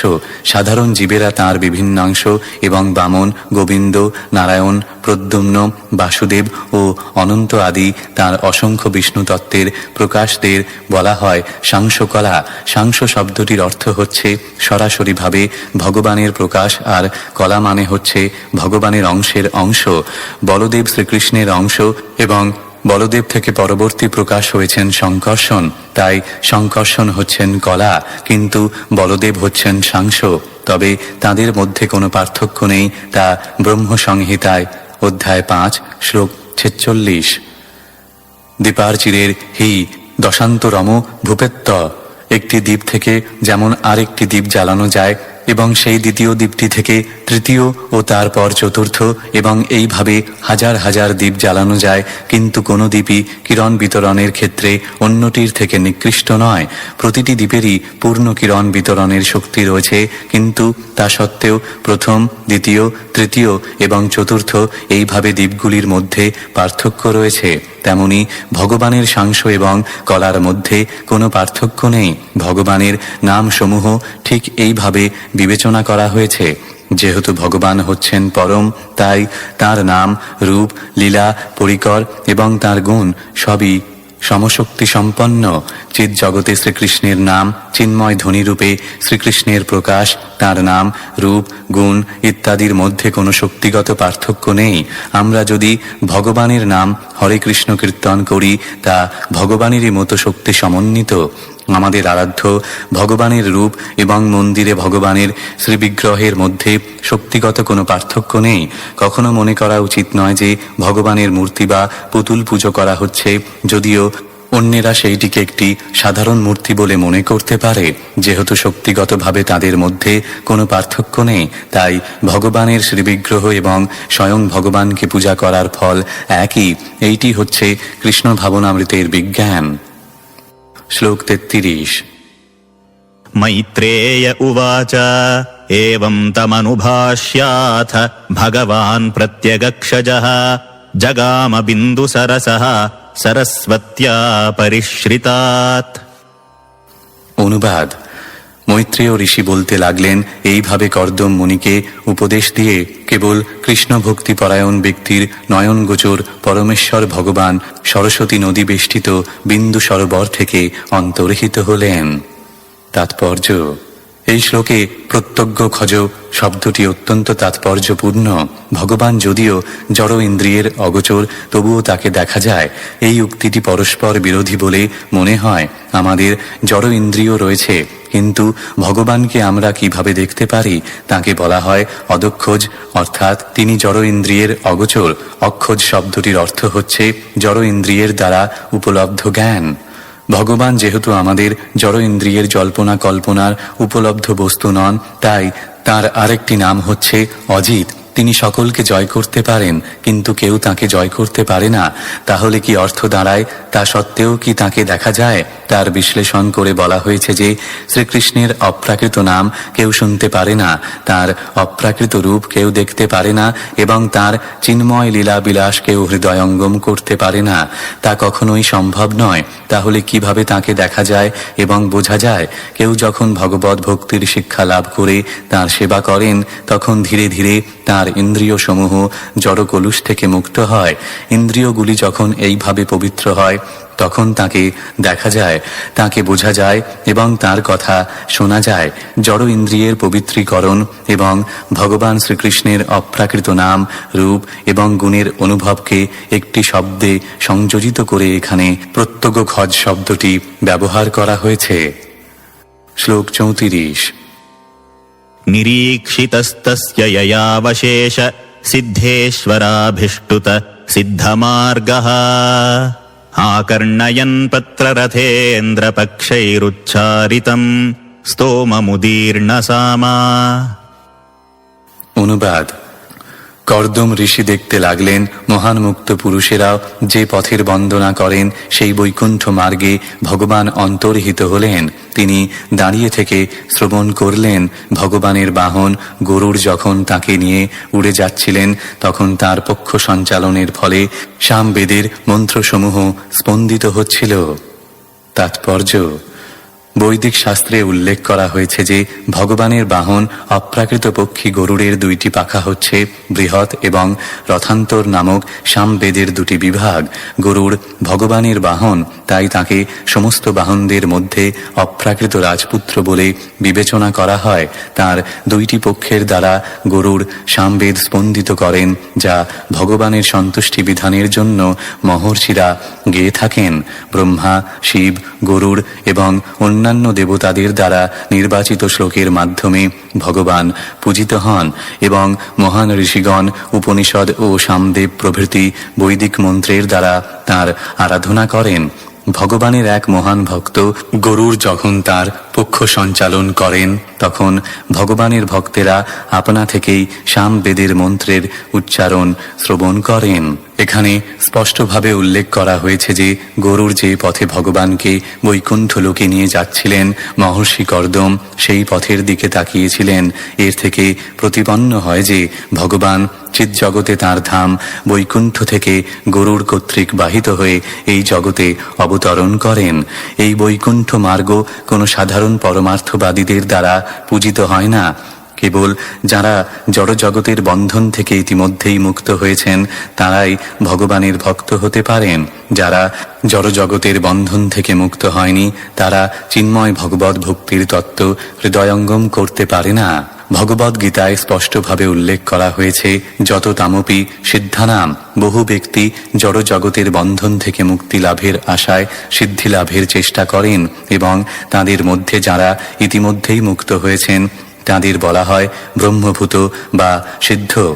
জড়জগতের বন্ধন থেকে মুক্ত অথবা সিদ্ধগণই কেবল ভগবানের ভক্ত হতে পারেন। সেই কথা ভগবদ গীতাতেও প্রতিপন্ন করা হয়েছে। যারা কৃষ্ণ ভাবনামৃত অথবা ভগবত ভক্তিতে যুক্ত হয়েছেন তারা ইতিমধ্যেই জড়া প্রকৃতির গুণের বন্ধন থেকে মুক্ত। এখানেও প্রতিপন্ন হয়েছে যে বদ্ধ জীবেরা নয়, মুক্ত পুরুষেরাই কেবল ভগবত ভক্তির পন্থার আরাধনা করেন। বদ্ধ জীবেরা ভগবত ভক্তির পন্থা হৃদয়ঙ্গম করতে পারে না। কর্দম মুনি ছিলেন মুক্ত পুরুষ, যিনি প্রত্যক্ষভাবে পরমেশ্বর ভগবানকে দর্শন করেছিলেন।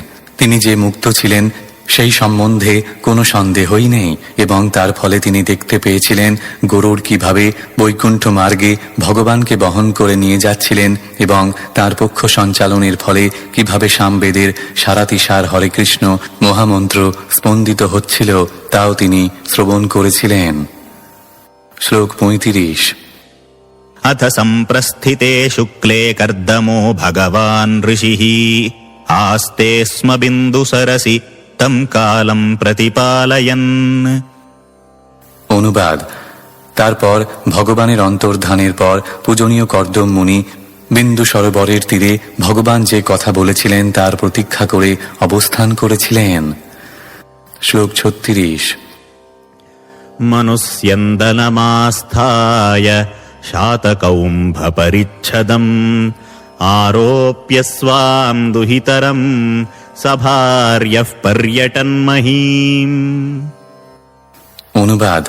স্বয়ম্ভুব মনু তার ভার্যাসহ স্বর্ণাভরণ মণ্ডিত রথে আরোহণ করেছিলেন। তারপর তার কন্যাকে তার উপর সংস্থাপন করে পৃথিবী পর্যটন করতে শুরু করেছিলেন। তাৎপর্য: পৃথিবীর মহান অধিপতি সম্রাট মনু তার কন্যার উপযুক্ত পাত্রের অন্বেষণ করার জন্য কোনো প্রতিনিধি নিযুক্ত করতে পারতেন, কিন্তু পিতৃবৎ বাৎসল্য হেতু তার কন্যার প্রতি অত্যন্ত স্নেহপরায়ণ হওয়ার ফলে তিনি তার উপযুক্ত পতির অন্বেষণের জন্য নিজেই কেবল তার পত্নী সহ এক স্বর্ণময় রথে চড়ে তার রাজ্য থেকে প্রস্থান করেছিলেন। শ্লোক 37। तस्मिन् सुधन्वन्नहनि भगवान् यत्समादिशत् उपायादाश्रमपदम् मुनेः शान्तौ रतस्य तत्। অনুবাদ। হে বিদুর, ভগবান কর্তৃক পূর্ব নির্দিষ্ট দিনে ঋষির তপশ্চর্যা ব্রত সম্পূর্ণ হলে তারা তার আশ্রমে উপস্থিত হয়েছিলেন। শ্লোক 38 থেকে 39। यस्मिन् भगवतो नेत्रान्यपतन्नश्रुबिन्दवः कृपया सम्परीतस्य प्रपन्नेऽर्पितया भृशम् तद्वै बिन्दुसरो नाम सरस्वत्या परिप्लुतम् पुण्यम् शिवामृतजलम् महर्षिगणसेवितम्। অনুবাদ। সেই পবিত্র বিন্দু সরোবর সরস্বতী নদীর জলের দ্বারা পরিপ্লুত ছিল এবং তা মহর্ষিগণ কর্তৃক সেবিত ছিল। তার পবিত্র জল কেবল মঙ্গলপ্রদই ছিল না, তা ছিল অমৃতের মতো মধুর। সেই সরোবরের নাম ছিল বিন্দু সরোবর, কেননা শরণাগত ঋষির প্রতি গভীর করুণায় অভিভূত হওয়ার ফলে ভগবানের নেত্র থেকে সেখানে অশ্রুবিন্দু পতিত হয়েছিল। তাৎপর্য: কর্দম মুনি ভগবানের অহেতুকী কৃপা লাভ করার জন্য তপস্যা করেছিলেন এবং যখন ভগবান সেখানে উপস্থিত হন তখন তিনি তাঁর প্রতি এতই কৃপা পরবশ হয়েছিলেন যে তার নয়ন থেকে আনন্দাশ্রু ঝরে পড়েছিল এবং তা বিন্দু সরোবরে পরিণত হয়েছিল। তাই বিন্দু সরোবর মহর্ষি এবং তত্ত্বজ্ঞানীদের দ্বারা পূজিত, কেননা পরম তত্ত্বের দর্শন অনুসারে ভগবান এবং তাঁর চোখের জলের মধ্যে কোনো পার্থক্য নেই। ঠিক যেমন ভগবানের পদনখাগ্রের শ্বেতবিন্দু পবিত্র গঙ্গায় পরিণত হয়েছে, তেমনি তাঁর চিন্ময় চক্ষু থেকে নির্গত অশ্রুবিন্দু বিন্দু সরোবরে পরিণত হয়েছে। উভয়ই চিন্ময় তত্ত্ব এবং মহর্ষিগণ ও পণ্ডিতগণ দ্বারা পূজিত। এখানে বিন্দু সরোবরের জলকে শিবামৃত জল বলে বর্ণনা করা হয়েছে। শিব মানে হচ্ছে নিরাময়কারী। বিন্দু সরোবরের জল পান করলে সব রকম জড়রোগ থেকে মুক্ত হওয়া যায়, তেমনি গঙ্গার জলে স্নান করলে সব রকম জড়রোগ থেকে মুক্ত হওয়া যায়। এই দাবি মহাপণ্ডিত ও মহাজনগণ স্বীকার করেছেন এবং এই অধঃপতিত কলিযুগে আজও তা সেইভাবে কাজ করছে। শ্লোক 40। পুণ্যদ্রুমলতাজালৈঃ কূজৎ পুণ্যমৃগদ্বিজৈঃ সর্বর্তুলফলপুষ্পাঢ্যম বনরাজিশ্রিয়ান্বিতম। অনুবাদ: সেই সরোবরের তট পবিত্র বৃক্ষরাজি ও লতার দ্বারা সুশোভিত ছিল এবং সমস্ত ঋতুর ফল ও ফুলের দ্বারা সেইগুলি সমৃদ্ধ ছিল। তা বিবিধভাবে কূজনরত পবিত্র পশু পাখিদের আশ্রয় দান করেছিল। তা বন্য বৃক্ষরাজির কুঞ্জের শোভার দ্বারা বিভূষিত ছিল। তাৎপর্য: এখানে উল্লেখ করা হয়েছে যে বিন্দু সরোবর পবিত্র বৃক্ষ এবং পশু পাখির দ্বারা পরিবেষ্টিত ছিল। মানব সমাজে যেমন বিভিন্ন শ্রেণীর মানুষ রয়েছে, তাদের মধ্যে কেউ পুণ্যবান এবং ধার্মিক, আবার অন্য অনেকে পাপী এবং অধার্মিক, তেমনি বৃক্ষ এবং পশু পাখিদের মধ্যেও পবিত্র এবং অপবিত্র রয়েছে। যে সমস্ত বৃক্ষ সুন্দর ফল ফুল ধারণ করে না তাদের অপবিত্র বলে বিবেচনা করা হয়, আর যে সমস্ত পাখি অত্যন্ত নোংরা যেমন কাক, তাদেরও অপবিত্র বলে বিবেচনা করা হয়। বিন্দু সরোবরের চারপাশে একটি বৃক্ষ অথবা পাখিও অপবিত্র ছিল না। প্রতিটি বৃক্ষ ফল ফুল ধারণ করত এবং প্রতিটি পাখি ভগবানের মহিমা কীর্তন করে গাইত, হরে কৃষ্ণ কৃষ্ণ কৃষ্ণ হরে হরে, হরে রাম রাম রাম হরে হরে। শ্লোক 41। মত্তদ্বিজগণৈর্ঘুষ্টম মত্তভ্রমর বিভ্রমম মত্তবর্হির্নটাটোপম আহ্বয়ন্মত্তকোকিলম। অনুবাদ: সেই স্থান আনন্দে বিহবল পক্ষীদের কুজনে প্রতিধ্বনিত হতো। মদমত্ত ভ্রমরেরা সেখানে আনন্দে বিচরণ করত। উন্মত্ত ময়ূরেরা গর্ব ভরে নৃত্য করত এবং আনন্দোচ্ছল কোকিলেরা পরস্পরকে আহ্বান করত। তাৎপর্য: এখানে বিন্দু সরোবরের পার্শ্ববর্তী স্থানে যে মধুর ধ্বনি শোনা যেত তার বর্ণনা করা হয়েছে। মধুপানে মত্ত ভ্রমরেরা গুঞ্জন করত, আনন্দোচ্ছল ময়ূরেরা নটনটির মতো নৃত্য করত এবং কোকিলেরা আনন্দে তাদের সঙ্গিনীদের আহ্বান করত। শ্লোক 42 থেকে 43। কদম্ব চম্পকাশোক করঞ্জ বকুলাসনৈঃ কুন্দমন্দারকুটজৈশ্চূতপোতৈরলঙ্কৃতম কারণ্ডবৈঃ প্লবৈর্হংসৈঃ কুররৈর্জলকুক্কুটৈঃ সারসৈশ্চক্রবাকৈশ্চ চকোরৈর্বল্গুকূজিতম। অনুবাদ: বিন্দু সরোবর কদম্ব, চম্পক, অশোক, করঞ্জ, বকুল, আসন, কুন্দ, মন্দার, কুটজ আদি পুষ্পে ভরা বৃক্ষ এবং তরুণ আম্র বৃক্ষের দ্বারা সুশোভিত ছিল। সেখানকার বায়ু কারণ্ডব, প্লব, হংস, কুরর, জলকুক্কুট, সারস, চক্রবাক, চকর প্রভৃতি পক্ষীদের মনোহর কুজনে নিনাদিত ছিল। তাৎপর্য: এই শ্লোকে বর্ণিত সমস্ত বৃক্ষ পরম পবিত্র এবং সেইগুলিতে চম্পক, কদম্ব ও বকুল আদি নানা রকম সুগন্ধিত পুষ্প ফুটত। জলকুক্কুট, সারস আদি পক্ষীর মধুর কুজনে সেখানে এক চিন্ময় পরিবেশের সৃষ্টি হয়েছিল। শ্লোক 44। তথৈব হরিণৈঃ ক্রোঢৈঃ শাবিদ্গবয়কুঞ্জরৈঃ গোপুচ্ছৈর্হরিভির্মর্কৈঃ নকুলৈর্নাভিভির্বৃতম। অনুবাদ: বিন্দু সরোবরের তট হরিণ, বরাহ, সজারু, গবয়, হস্তি, গোপুচ্ছ বানর, সিংহ, মর্কট, নকুল, কস্তুরী মৃগ প্রভৃতি পশুগণ পরিবৃত ছিল। তাৎপর্য: কস্তুরী মৃগ সমস্ত বনে পাওয়া যায় না, তাদের কেবল বিন্দু সরোবরের মতো স্থানে পাওয়া যায়। তারা তাদের নাভি থেকে নির্গত কস্তুরীর গন্ধে উন্মত্ত হয়ে থাকে। গবয় নামক যে এক প্রকার গাভী এখানে উল্লেখ করা হয়েছে, তাদের পুচ্ছের প্রান্তভাগে একগাছা চুল থাকে। সেই পুচ্ছ মন্দিরে শ্রীবিগ্রহের ব্যজনের জন্য ব্যবহার করা হয়। গবয়দের কখনো কখনো চমরি বলা হয় এবং তাদের অত্যন্ত পবিত্র বলে বিবেচনা করা হয়। আজও ভারতবর্ষে যাযাবর জাতির লোক রয়েছে যারা চমরি, গাভীর লেজের চুল এবং কস্তুরীর ব্যবসা করে অর্থ উপার্জন করে। উচ্চ শ্রেণীর হিন্দুদের মধ্যে সবসময় সেইগুলির অত্যধিক চাহিদা রয়েছে এবং ভারতবর্ষের বড় বড় শহরে এবং গ্রামে আজও এই ব্যবসা চলছে। শ্লোক 45 থেকে 47। प्रविश्यत्तत्तीर्थवरमादिराजसहात्मजः ददर्श मुनिमासीनम् तस्मिन् हुतहुताशनम् विद्योतमानम् वपुषा तपस्युग्रयुजाचिरम् नातिक्षामम् भगवतः स्निग्धापाङ्गावलोकनात् तद्व्याहृतामृतकला पीयूषश्रवणेन च प्रांशुम् पद्मपलाशाक्षम् जटिलम् चीरवाससम् उपसंश्रित्य मलिनम् यथार्हणमसंस्कृतम्। অনুবাদ: সেই পবিত্র স্থানে আদিরাজ স্বয়ম্ভুব মনু তাঁর কন্যা সহ প্রবিষ্ট হয়ে এবং ঋষির নিকট গিয়ে দেখলেন যে পবিত্র অগ্নিতে আহুতি নিবেদন করে সেই ঋষি তাঁর আশ্রমে উপবিষ্ট রয়েছেন। যদিও তিনি দীর্ঘকাল কঠোর তপস্যা করেছিলেন, তবুও তাঁর দেহ ছিল অত্যন্ত জ্যোতির্ময় এবং তা ক্ষীণ হয়ে পড়েনি, কেননা পরমেশ্বর ভগবান তাঁর প্রতি তাঁর স্নেহযুক্ত কটাক্ষপাত করেছিলেন এবং তিনি ভগবানের চন্দ্র সদৃশ সুমধুর কথামৃত পান করেছিলেন।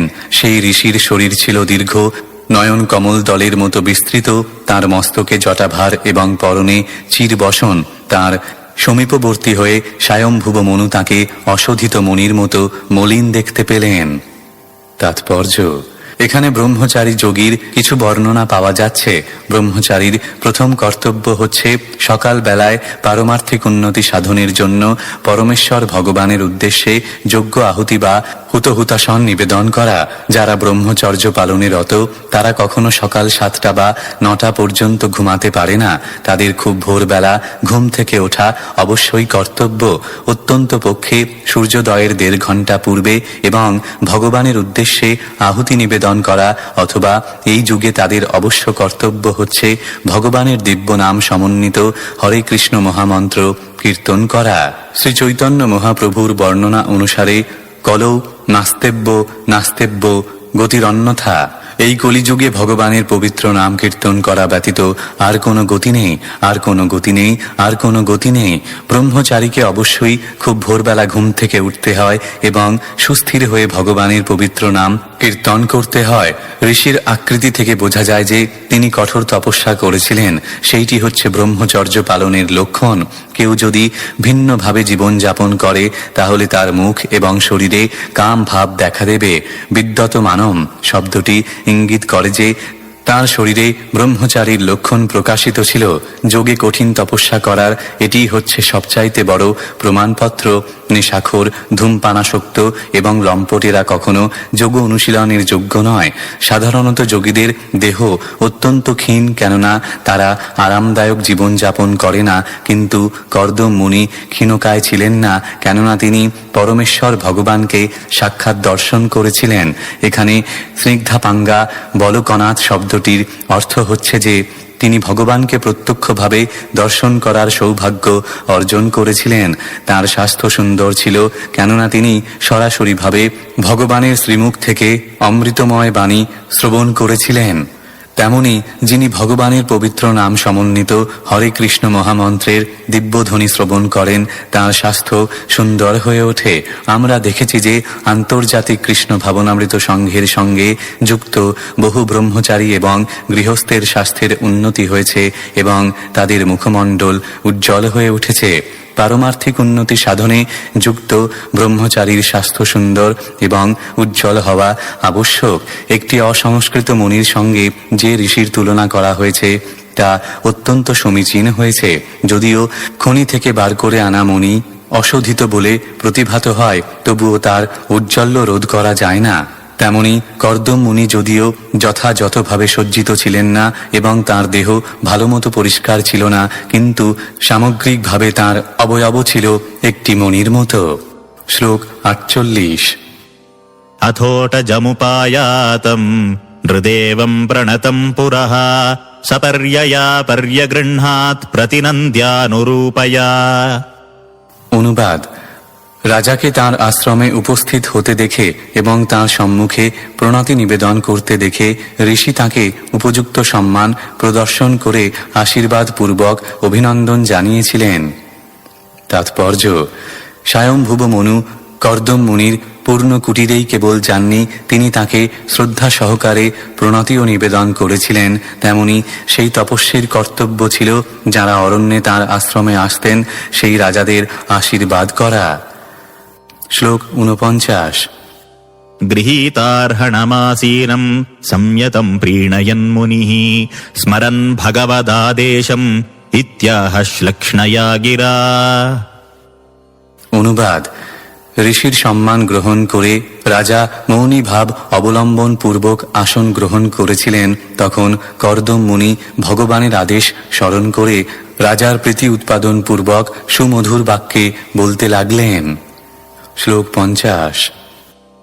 नूनम् चङ्क्रमणम् देव सताम् संरक्षणाय ते वधाय च सताम् यस्त्वम् हरेः शक्तिर्हि पालिनी।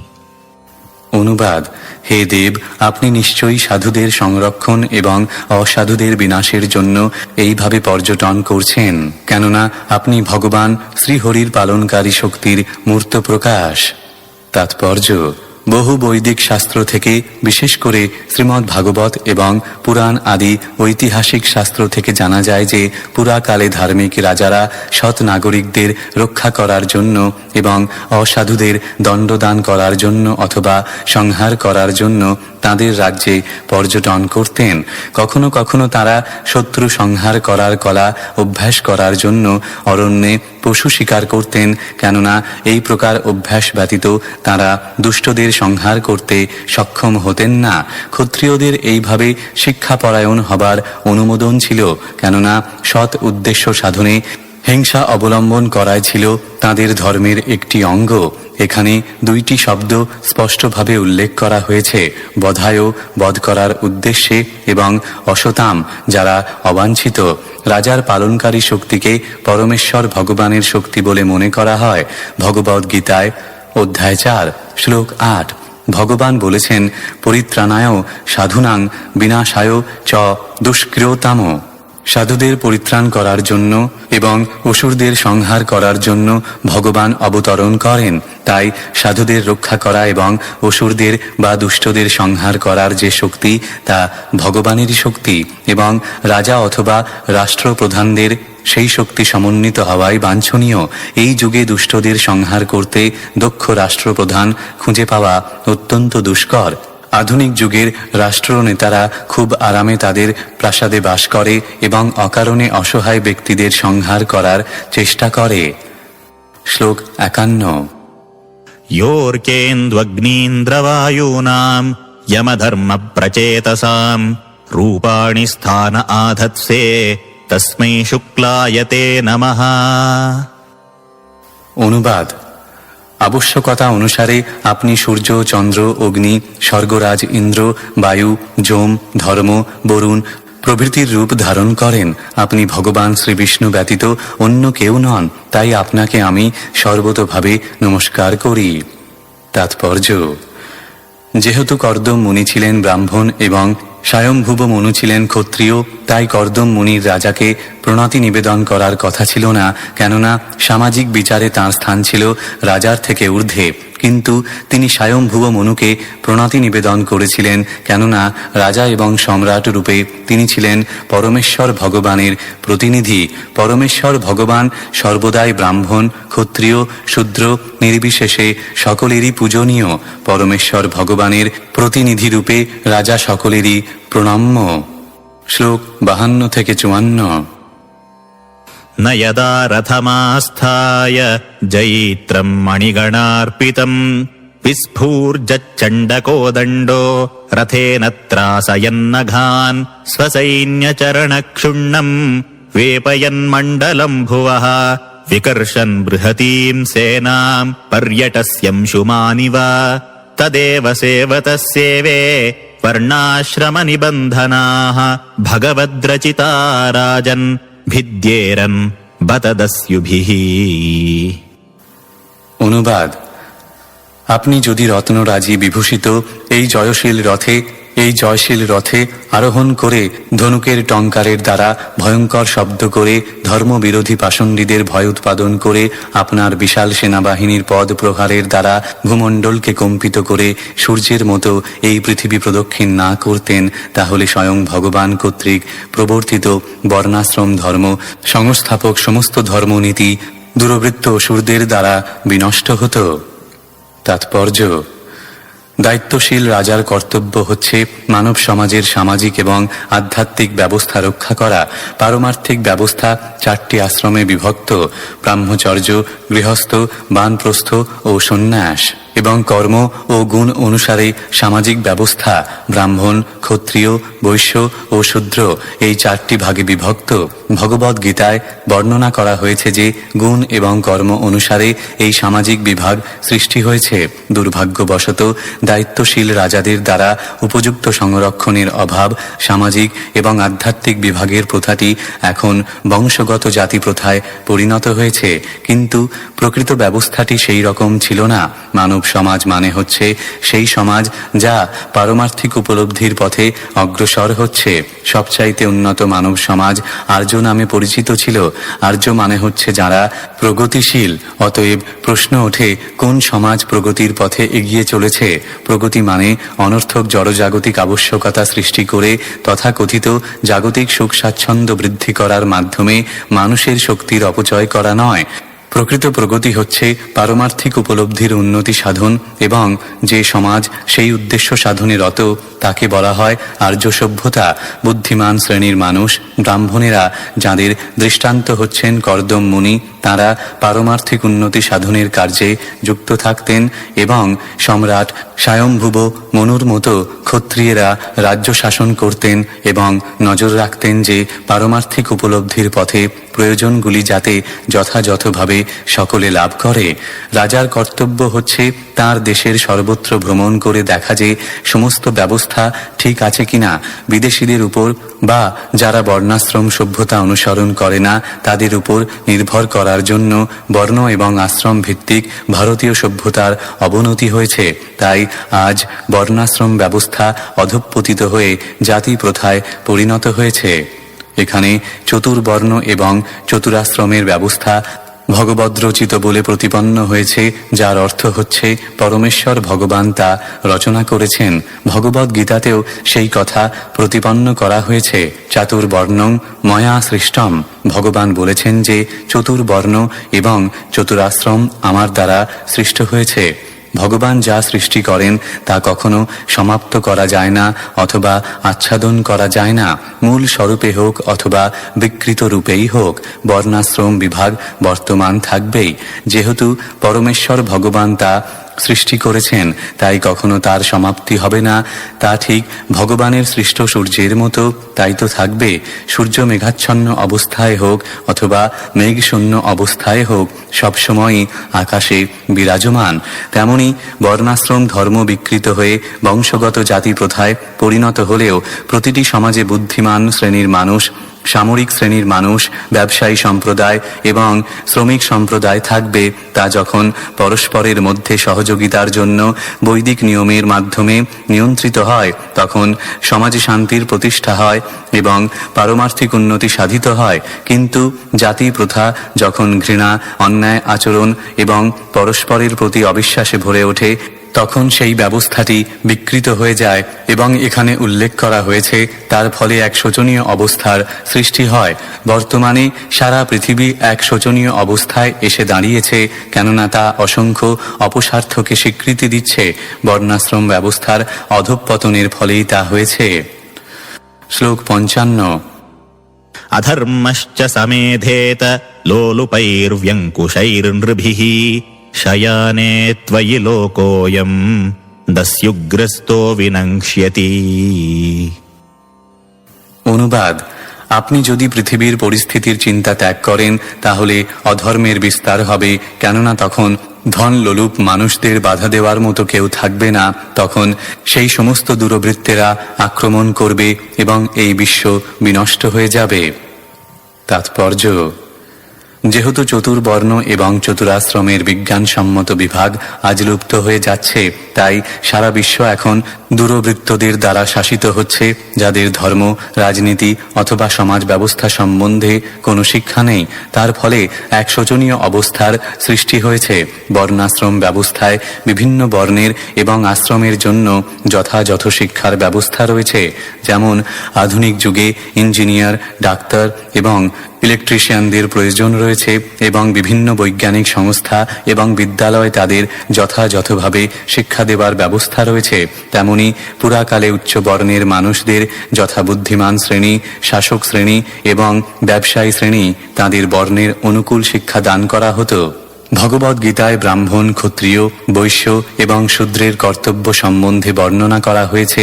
যখন এই প্রকার শিক্ষা ব্যবস্থা থাকে না, তখন মানুষ দাবি করে যে যেহেতু তার ব্রাহ্মণ অথবা ক্ষত্রিয় পরিবারে জন্ম হয়েছে, তাই সে ব্রাহ্মণ অথবা ক্ষত্রিয়, যদিও সে প্রকৃতপক্ষে শূদ্রের ধর্ম আচরণ করছে। এই প্রকার অসঙ্গত দাবির ফলে বিজ্ঞানসম্মত মূল বর্ণাশ্রম প্রথা সম্পূর্ণরূপে বিকৃত হয়ে জাতি প্রথায় পরিণত হয়েছে। তাই আজ মানব সমাজের এই দুরবস্থা এবং সেখানে না আছে শান্তি, না আছে সমৃদ্ধি।